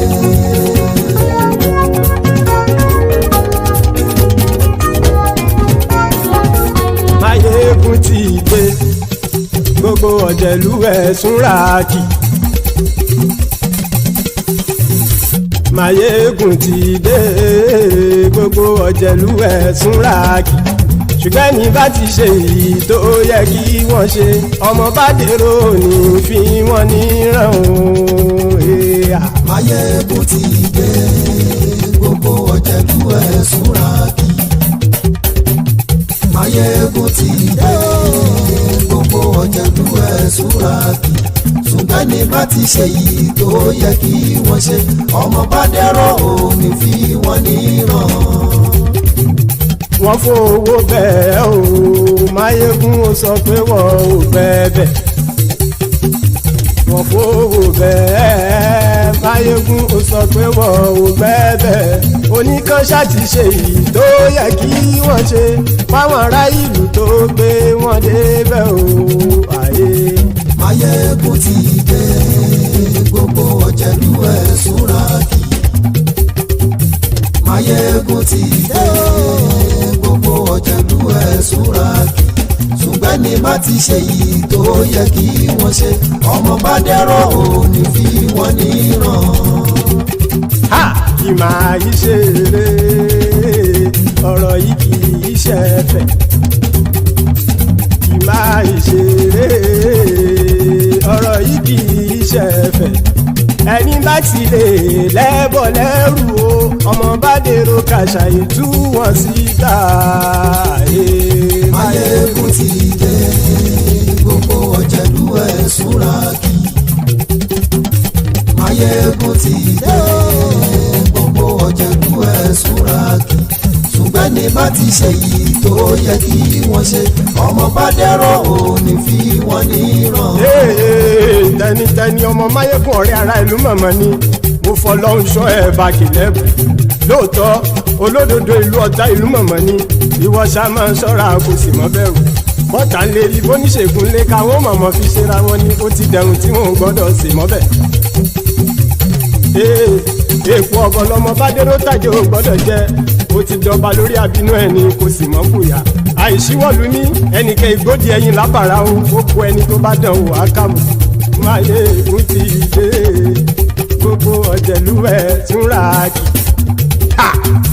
Maiyegun ti dé gbogbo ọ̀jẹ̀lú ẹ̀ súnrakì o ẹni bá ti ṣe yìí tó yẹ kí wọ́n ṣe ọmọ bá dèrò òní fi wọ́n níran o. Maiyegun ti dé gbogbo ọ̀jẹ̀lú ẹ̀ súnrakì